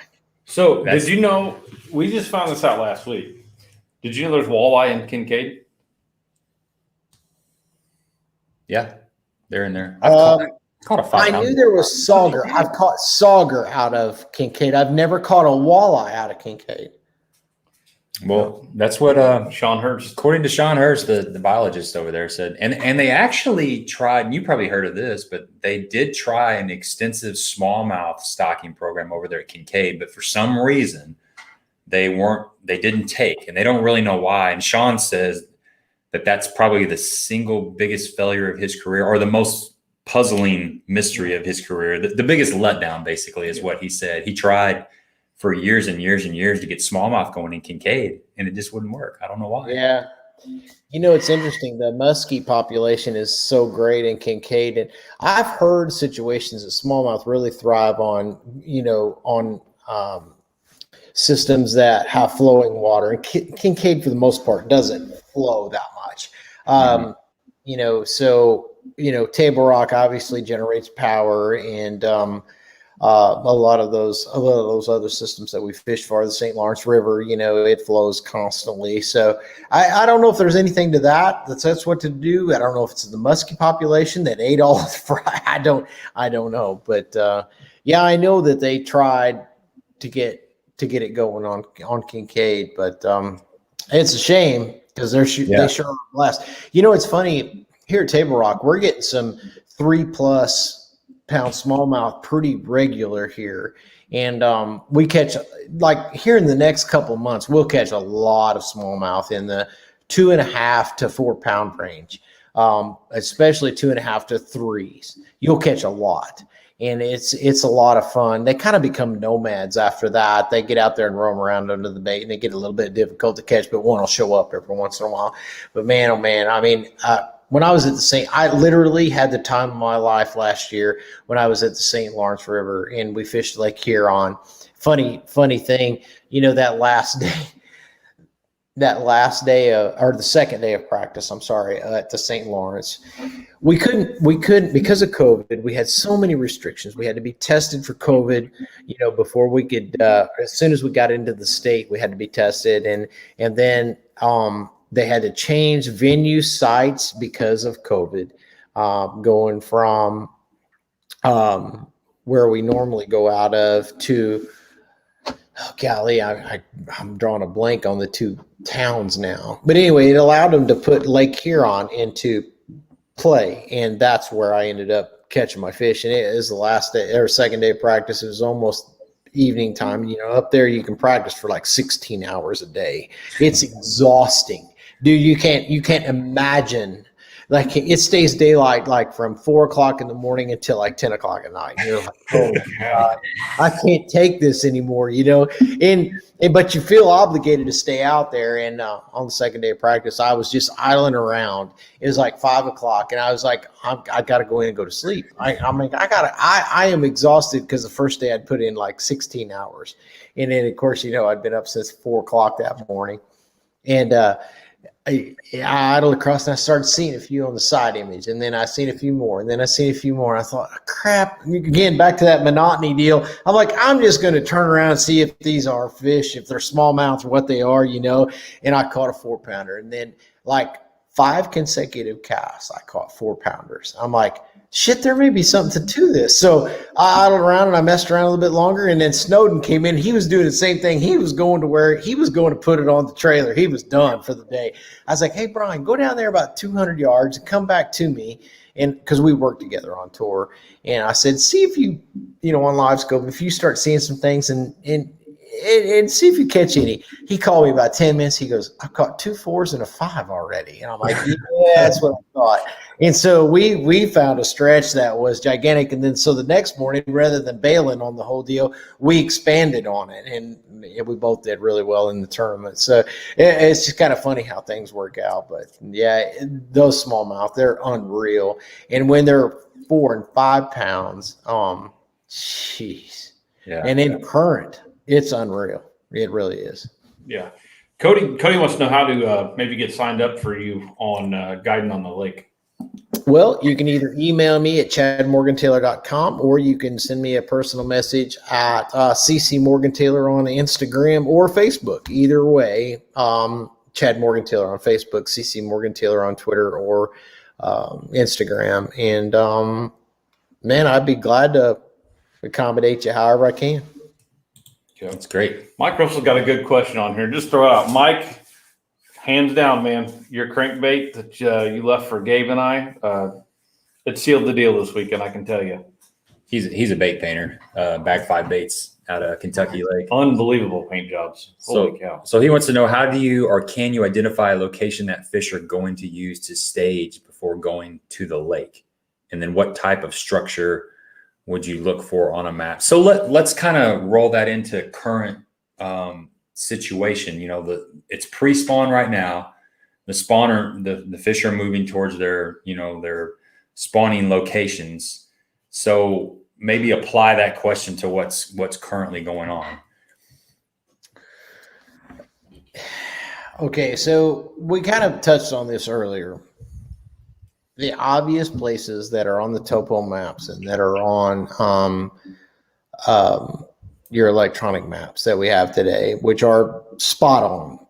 Some of them will be spot on, some of them won't. But what I mean by that is some of them will work. Some of them will be close, but the fish will be off of them. And so what I have found is that the obvious places aren't so obvious anymore. And it's you can get a good idea of where they should be. Creek channel swings, secondary points, little kickouts, things of that nature. And you should look at those, all of them. And you should pay really close attention to what's within 300 or 400 yards of that area. So, if you have a secondary point that the fish are going to stop on the way in and on the way out, that say, hey, they should be right here coming in. They should be right here going out. So just like I said, just really, really put a lot of time in that area. What I have learned over the years is that they aren't as quick as so like you can catch fish doing a lot of different things. Don't take this to the bank as the golden rule by any means. But what I can tell you is not all fish spawn at the same time. It could be delayed for as much as 2 to 3 months, depending on the area of the nation that you're in. Even more so in Florida, there are fish that start spawning around Thanksgiving, and they'll still be going through April. Okay, so there's a giant time frame there that fish could be spawning at. So you constantly have that wave coming in and out. And I think that occurs more across the nation than what we actually realize. They don't all go at the same time. You just have waves. Everybody talks about waves of fish coming in, waves of fish going out. And that's why we can catch fish out off of main lake points, and at the same time catch them on the last creek channel swings in the back of the coves, all within the same day. And I think that's why that occurs, because all fish are different. Here on Table Rock, there are some fish that I've seen on the bed at as early as 55 degrees. And that's I thought that was unheard of until I experienced it. And then, I've also seen them on the bed with it 80 degrees. So you just have to take it all in perspective. And there's no go here during this time frame, go here during that time frame. Keep an open mind, fish the conditions. I hope this kind of addresses the question that you've asked, but more than anything, because of our mapping technology and because of what's out there today, especially the stuff that we are able to display with our GPS units and our chart plotters, we have changed the advance in electronics and the amount of people that have them. So 2 years ago, say there were 1,000 people that had Panoptics. Now there are 10,000 people that have Panoptics. We actually have, I believe, changed the fish and their patterns because of that. We can see them, we fish for them, we pressure them, they move to survive. And that's the whole key is they're still fish. They still have to bite. They still have to react, but they're going deeper. They're going to places that they've never been before. They have routes and they travel more. And I honestly believe that fishing the current conditions day by day by day and not ruling anything out is your best. It's your best area of defense. I really truly believe that. That's interesting. So you would definitely say that live scope has caused the patterns of fish to change. I mean, not all of them, of course, but that has had an effect on the fish. There's no question in my mind there's absolutely no doubt. But before that was side image and down image. And so, we started finding all the structure, all the brush problems. We could see fish better. And, the advancements of technology, it has allowed us to be able to actually see fish and or structure better.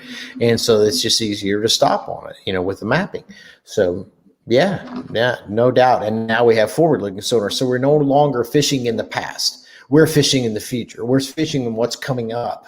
We're not fishing what's already been. That sounds maybe far out there, but I'm telling you, it's really not. We talk about that on the Elite Series a lot. Being able to see and react, we can change now because we see how the fish is reacting to our presentation. We can now change before we ever cover that fish up or pass it by. So all that has to be taken in consideration. It's like, you mentioned trout fishing in Tennecomo, and typically you're fishing for trout in really clear water. And a lot of times you're sight fishing. And you can see a bait, you cast a bait to that fish. I fly fish a lot. So I'll tie a certain fly on and I see a couple fish and I'll let that fly drift through the fish. And I can tell, did they move up to it? Did they just move out of the way and let it fly, go by? Or did some other fish move up into that area and they got a little bit more aggressive and then they responded to that fly? Or did they just totally not pay attention to it? And then you can change flies.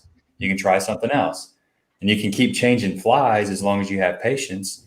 And usually, you could throw color changes in there too, but usually you'll get some kind of interest out of those fish. And so to me, I'm kind of envisioning live scope as a similar to that in a way. You're not actually looking at them in the water, but you're looking at them on the screen. And as you throw a red jerk bait, then you throw an orange jerk bait, and then you twitch it, your cadence changes, you're trying to get a strike or reaction. And eventually, if you have the patience and those fish stay put, you can keep rotating through baits and colors and finding something that they'll react to. And that's amazing. I mean, I obviously don't have the live scope yet, but I've done a lot of research on it, and I hear people talking about how nice it is to have a tool that, because if you can't see those fish, you don't even really know that a fish was following your jerkbait. If you just got side scan, you mark it, you scan a point, maybe you see some fish there, maybe you're fishing outside grass line, you just know it's an area, it's a secondary point, it's that time of year, and you're fishing a jerkbait. You don't know that a fish came up to it and was just about to hit it, but you didn't jerk it the right, your cadence was off, your color was off. You have no idea, but with live scope, you can see all that happening. So I can see how that would pressure the fish even more. It happens all the time. We talk to so many guys that are glued to that thing at this point that it's unreal, how color change or cadence change will cause them to react. I mean, you can watch, if you don't believe me, go back and watch Patrick Walters at Lake Fork and how he was glued to that thing, and how he was watching and how he dialed in on the color and the jerk bait and the size and everything that was working the best, and how he blew the field away doing it. It's amazing. I didn't realize until I moved to Table Rock and I got live scope so when we're in the wintertime, we fish, a lot of A-rig stuff, and we're fishing 30 to 50 foot deep, trees, things of that nature. I didn't realize, at that depth range, you're dealing with water temperature in the 40s, typically, and you can deal with surface temperatures in the 30s. How fast those fish actually move until you see it happening. It's just, it's mind blowing what we've learned from that, how they move, the structure that's available that they use, how they move off of, points or banks or structures that we normally have caught them on, how they've moved just a couple hundred yards to a tree or something out there that's suspended, or a bait ball that you never knew existed until you could swing that thing out and take a look now.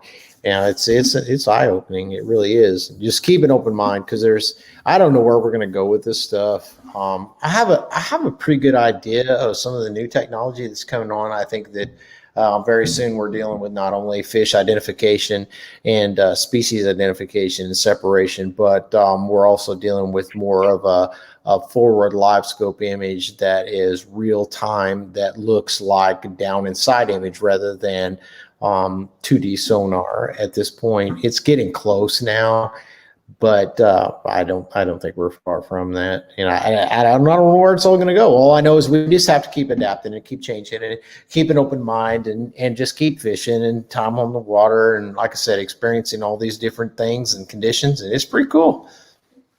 Yeah. That's cool. I think the resolution is going to definitely continue to get better and better. We got a few more questions. I'd like to touch just a little bit on Table Rock before we let you go, and then maybe just Jay was asking about, he's got a big tournament coming up for pre-spawn and spawning smallmouth. Would you use the same principle for targeting the largemouth? So, pre-spawn. So I guess he's meaning, would you use the same principles for smallmouth as you would for largemouth? So technically, yeah. I mean, yeah, in a large realm, yes. They're going to be shallower. The smallmouth will typically spawn quicker than largemouth. So, the water temperature is cooler. You got to realize, okay, so if a largemouth, atypical, let's say a largemouth spawns at 65-degree water temperature, the smallmouth may spawn at 60. And they'll be just a little bit deeper on the average. And as the time frame goes on, they'll continue to move deeper and deeper yet. So you're going to be dealing with a situation where the smallmouth are definitely shallower than they normally live. With that being said, you're still going to catch smallmouth on a lot of the same lures, jigs, Cincos, wobbleheads, things of that nature. I mean, it's just that's going to be. But yes, you can think of them, although you have to think of the lake and take it apart a little bit differently. So the smallmouth are going to spawn on hard objects, period, and not so much stumps, laydowns, laid over grass, gator vines, stuff of that nature. They're going to spawn on those gravelly spots, the rocks, things of that nature. So just stay around those type of situations, and that's what they're going to be. They're going to move on to those. They're going to move into those areas when they're ready to spawn. Other than that, they're just going to be up there shallow feeding until that point.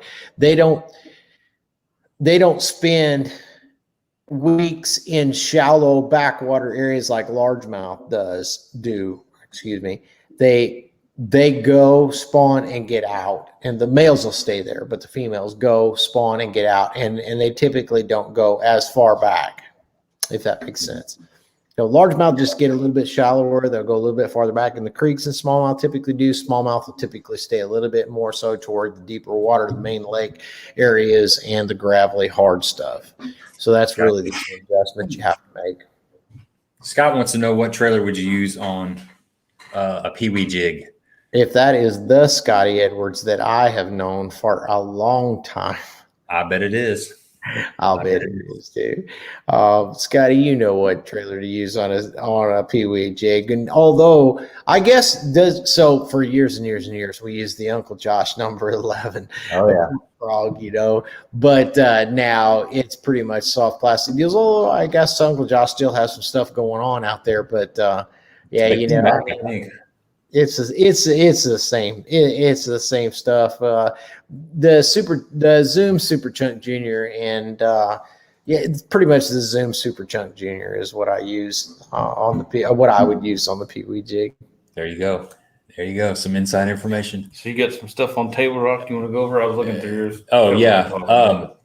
Okay, so real quick on Table Rock, what's going on there right now? Like what phase are the fish in, or is it still really early pre-spawn, or are you seeing them starting to move into their pre-spawn locations? Yeah, they are definitely starting to move into their pre-spawn locations. There's a lot of fish shallow right now. I say shallow, relatively speaking. There's the wiggle wart bite is wide open right now. The rock crawler bite is wide open right now. But there still is some fish that are out. Like I said, all waves don't come at the same time. There's still some fish on brush. There's still some fish in trees. You can catch them on swim baits, A-rigs, things of that nature. But it's starting to go down. The water temperature's starting to get into the high 50s. It jumped a little bit, which is shoving them to the bank just a little bit earlier, and it's getting dirtier because of the rain that we had. So when it jumped because of the rain, and now that the dirtier water is getting toward the lower end of the lake, you can't count anything out. I mean, you can catch them up the wide, you can catch them up the James, you can catch them on the lower end. It don't matter. It's all the same, really, and it's a lot of the same water color and temperature.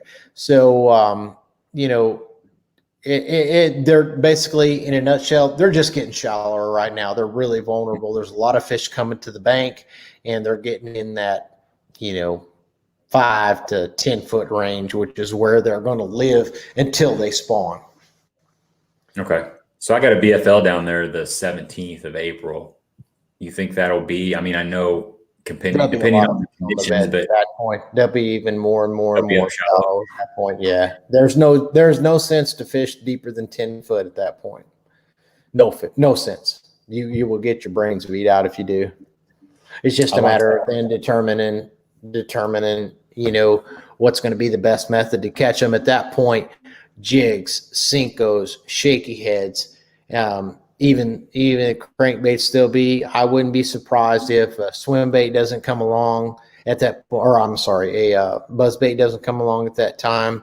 It's going to be, how do I generate that big couple of bites is what it's going to be at that point. There's going to be so many fish 10 foot or less. It's going to be ugly. I like that, because the last BFL I fished was in February of last year when I drew Pete Winters, and he was live scoping those treetops in about 40 foot of water for those spots with an A-rig. Yep. And I ended up losing I think I lost all the A rigs I had because he kind of hung me out to dry on the back of the boat. So I like the idea of fishing 10-foot or shallow. That sounds great to me. Looking forward to that. We had something else in there. Scott, somebody was wanting to know if they still make the Peewee jigs. Yep, he was asked, or Scott Edwards answered him, said yes, they do. Okay. And then Connor wants to know what is your favorite lake at Pyramid? You ever fish the Pyramid strip pits up there? It's in Pinckneyville. I guess you have. Yeah, I have fished some of them, not to a great extent. I really don't have a favorite lake at Pyramid, one versus the other. I've been out of the game in that area of the nation so long. I can't answer that question. When's the last time you fished crab? Oh my goodness. Well, the last time I fished crab was. He needs to make a road trip. It's maybe been 6, 7, 8. It was the Southern Illinois Hunting and Fishing Days tournament that I won. That was the last time I fished crab orchard. Okay. You left on a good note then. Yeah, left on a good note. Hey, leave while you're ahead, I say. Yeah, amen, bro. Did you hear they pulled 11 pounder out of there last year? 2 years ago. Or 2 years ago. Yeah, they pulled an 11 out there. Yeah, Yeah. every once in a while there's just some beast that grows in there. What was your favorite lake out there in Illinois, in Southern Illinois? Did you have one? Oh, it was crab orchard. There's no doubt. I mean, I fished crab orchard in the days where if you didn't have over 20, don't even come. It wasn't even no sense. I mean, that's the days that I started fishing crab orchard. It was crazy good. Yeah, it was crab orchard by far. Now, I got to once I left there and I started fishing professionally, and then I learned how to fish Florida. Kincaid became a pretty awesome lake for a few years there because there wasn't a whole lot of people at that point punching, and there was a couple of tournaments there that I had that to myself, and that was pretty fun. But then it was game on. So, but Kincaid's still really, really good too, though. I mean, I like it because it's got so much milfoil in it. I mean, that's yeah. Are there any lakes that you fished out on tour that remind you of some of the lakes in Southern Illinois? Like there are a few. There are a few. But I mean, obviously I fished Galconda a lot, Smithland Pool, but the river systems are a little different. But I mean, there's a few. Smith Lake in Alabama, remind me a little bit of Grassy, just a little bit. And then, but for the most part, I mean, like I said, Wren Lake, Crab Orchard, Kincaid, the real shallow water lakes, they're different. They're different than anything that I experienced for the most part. There's probably maybe sections of a bigger lake where you pull into a cove and you're like, oh, this reminds me of such and such lake or something. The way that I look back on the way that I used to pre-fish like a Crab Orchard and Kincaid and how that we go now. And a lot of times I have to slow myself down and I look back to my grassroots and I go, now it's nothing for us to light out and run 30, 40 miles out of the gate. I mean, just nothing. Yeah, that's just like, okay, we know we got to go here. Let's go check this out. Whereas before you just didn't spend much time. You just didn't have that option to run or to that size of a venue.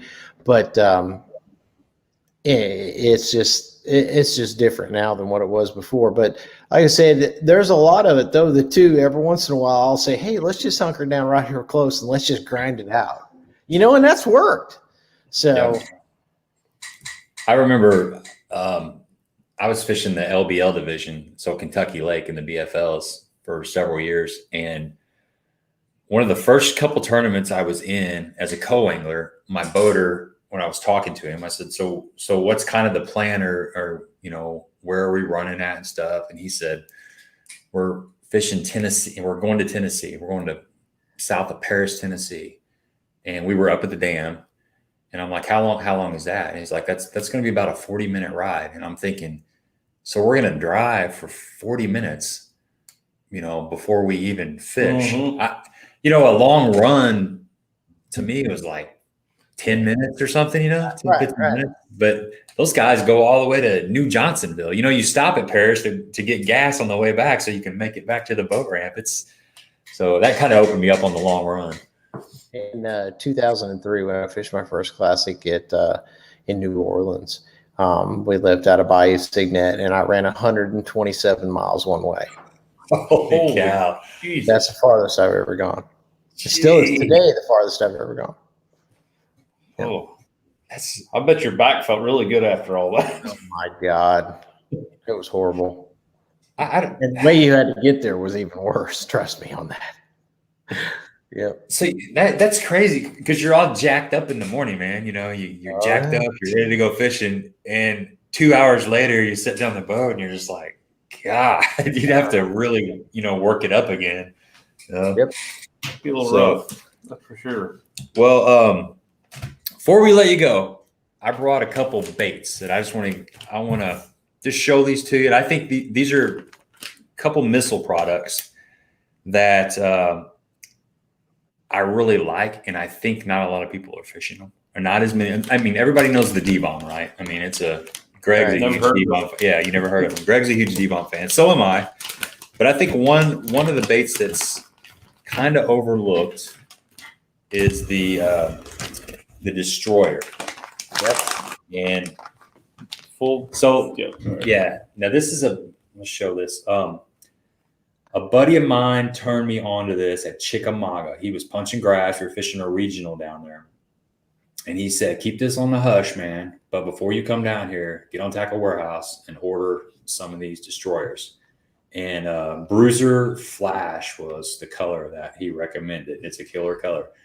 But this bait right here it's got a really big profile. It's kind of like a slimmer D-bomb up here, but it's got these really long kind of brush hoggy type legs. And it's just got a really big presence in the water. And if you have not tried these, check them out. Cause I think it's kind of to me, I don't hear people talking about it. It's a little bit of a kind of a sleeper bait, and they make it in the baby Destroyer too, which is excellent on a Carolina rig.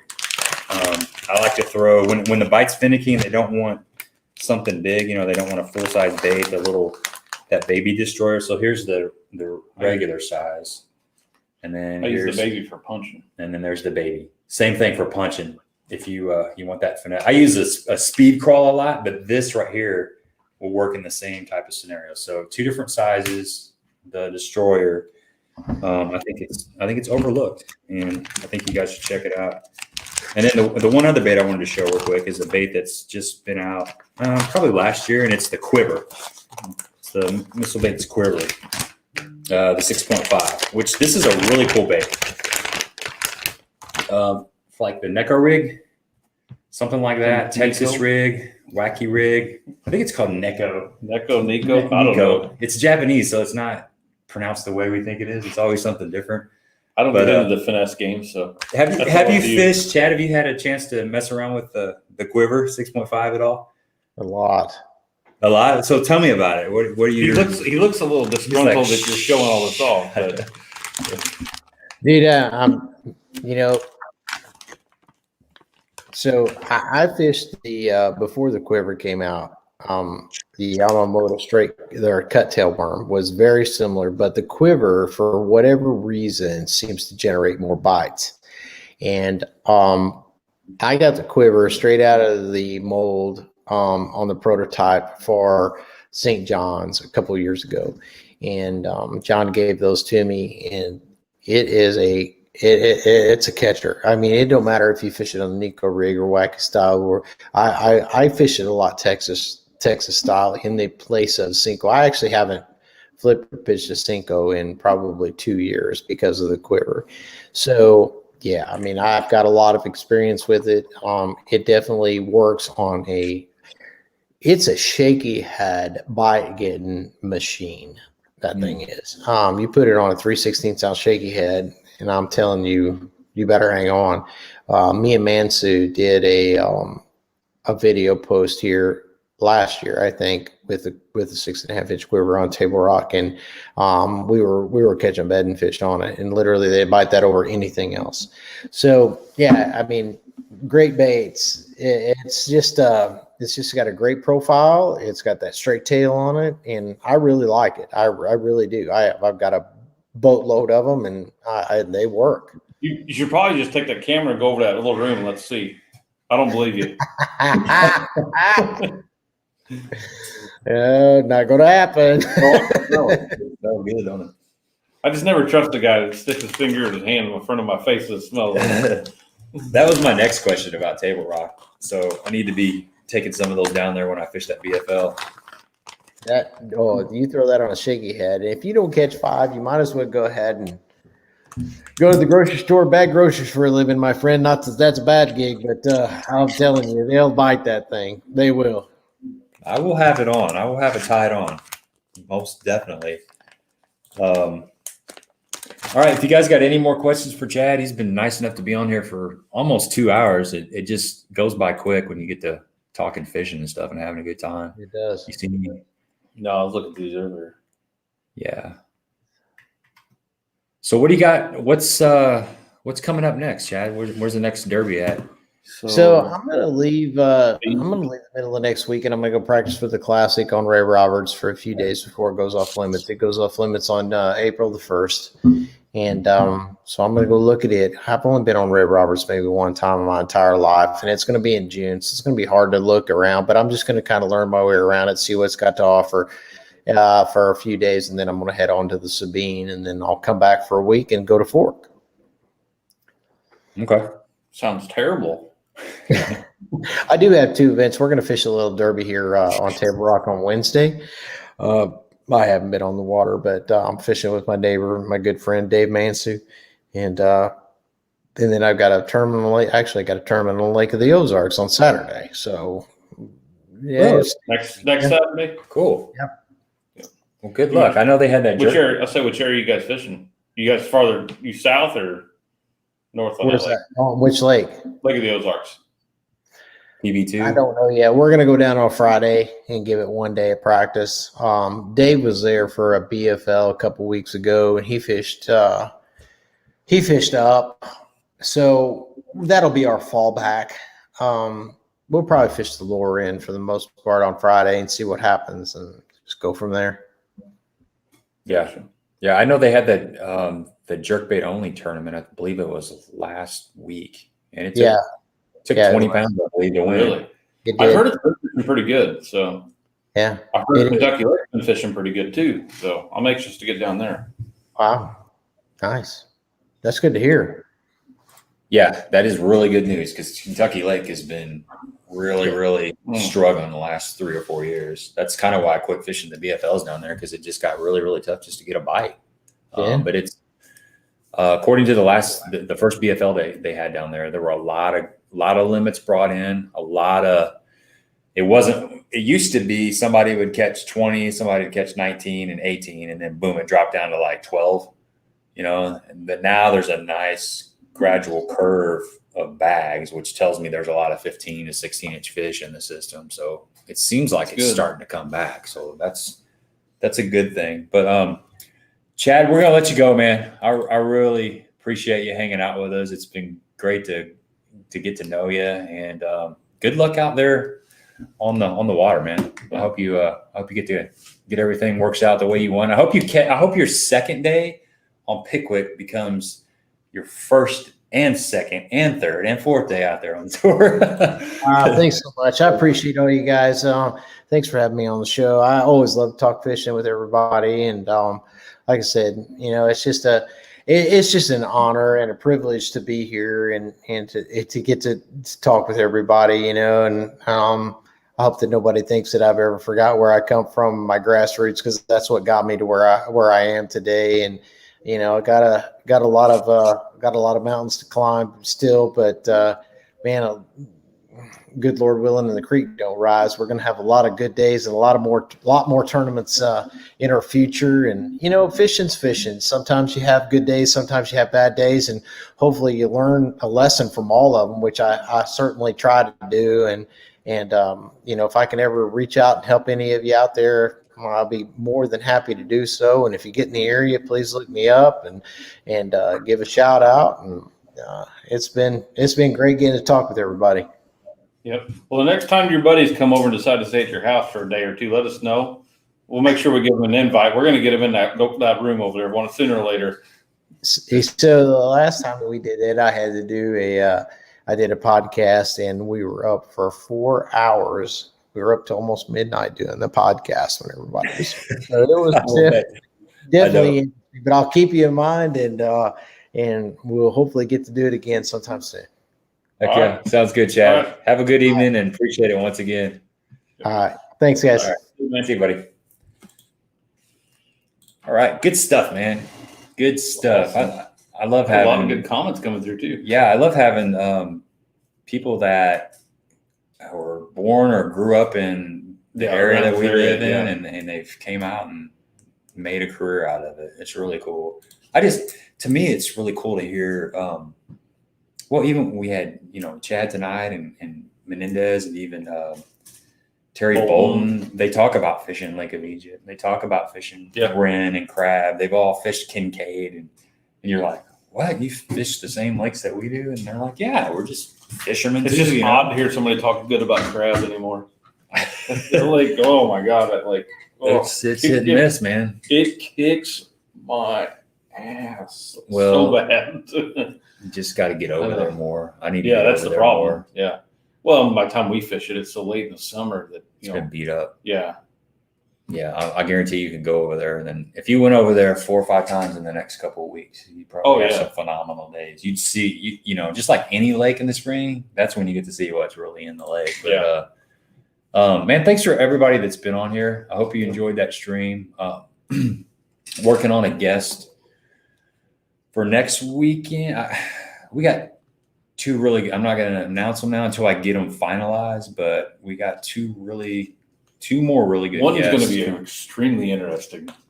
Yeah, it's going to be. If it all lines out, it's going to be pretty cool. I'm excited. I'm just fine tuning everything. We have to turn the speakers down a little bit, and it could get rowdy. Yeah, it could get rowdy. Let's just. I'm not going to say anything else about it, but. It may be it'll be fun. I may skip the water next week and go straight to the vodka. The Crown and no vodka. I'll stick with my Crown and 7-Up. But yeah, thanks for everybody that got on here. And just a reminder, if you guys want to check out, I know I brought this up earlier, but Thursday night, 7:30 Central, me and Rhonda Rosa will be doing a live stream, and we will be talking local fishing reports. It's going to be fishing reports live. I don't know exactly what name we're going to stick with or whatever. If you guys got any potato juice, potato juice. Yeah, he's talking about my Crown and 7-Up. I don't know exactly, what the name is going to be, but basically the premises is just trying to create a community where we're talking about local fishing reports, and the more people that get on there and share their weekly adventures, the better it will be, and the more people will catch more fish. Philip, I do not know as of right now, actually, which is really odd for me to say this time of year, but I guarantee you probably one evening this week, if not early this weekend, I will be going to Perry County. And just hit me up on Facebook or something, and I'll shoot you a message back and let you know. Rum and DP, you know what? We might have to get a Minnesota fishing report too. I mean, the whole country. Froze. It's froze. It's froze. Yeah. Tom says his biggest tournament fish came out of crab, a 6'4", 20-inch. Dang, that was a big one. Yeah. Like puffed up. It's a nice one. I think you know what? Actually, one of the biggest fish I've caught, I don't know, probably it's hard to say. I never weigh fish. I caught a big one in Crab Orchard though. I actually got a video. It's right when I very first started. I caught one. Well, I told you, but that's where I missed probably the biggest fish I've ever seen. There's some big ones swimming. Well, I didn't miss him. He missed me completely. It was a stupid thing that went like 6 inches behind my frog, and I'm like looking at him going, what the hell just happened? My wife was even there. I was like, they do that, man. I was over there fishing that cell. what's the when you leave the West End boat ramp, you come out and you go in. I think it's that first long The cove. It's little got the docks and sailboats stuff. and everything? Yeah, I was fishing that back on the right hand side, and I was with my buddy Jerry, and I hooked up. I was fishing a little speed crawl of 1/4 ounce weight. The fish was. I think there were still some fish on beds. It was kind of over with, but there were still some of those spawners up there, and I hooked up with one that was probably 7-ish. I don't know. I didn't weigh it, but Yeah. there My are biggest definitely one's out some of big Egypt, fish. So Yeah, you caught a couple 7s last year. You caught 3 3. 7s. They were all 7.3 too, weren't they? no, 7.2s and 7.3s. Okay. I I think knew 2 7.2s and 1 7.3. Okay, Hellabass says the opener isn't until mid-May, Mid-May. except for the border waters. So you can't technically fish for bass, I guess. Yeah. But if a bass I'd put a timer out there for bluegill. accidentally grabs your whopper plopper when you're fishing for crappie, 7.13 7.13 at Perry. that's a big one. Yep. Philip, like I said, message me on Facebook, and I will send you a picture of my nephews out of Perry County. It will make you sick. And then I'll tell you the story behind it that made me sick. Jay Bethel. If you get your boy Mike Russell on it, we might be able to have KBD on here. I don't know. Yeah, no kidding. We're working there. We're working up to it. Dude gave me a couple of crankbaits. I've been killing them on here lately, and I gave him a little love on Facebook and Instagram and some other stuff. So, Yep. they Good work. stuff, man. So, All right, let's get off here. Yep. Okay. See everybody next Monday. Peace.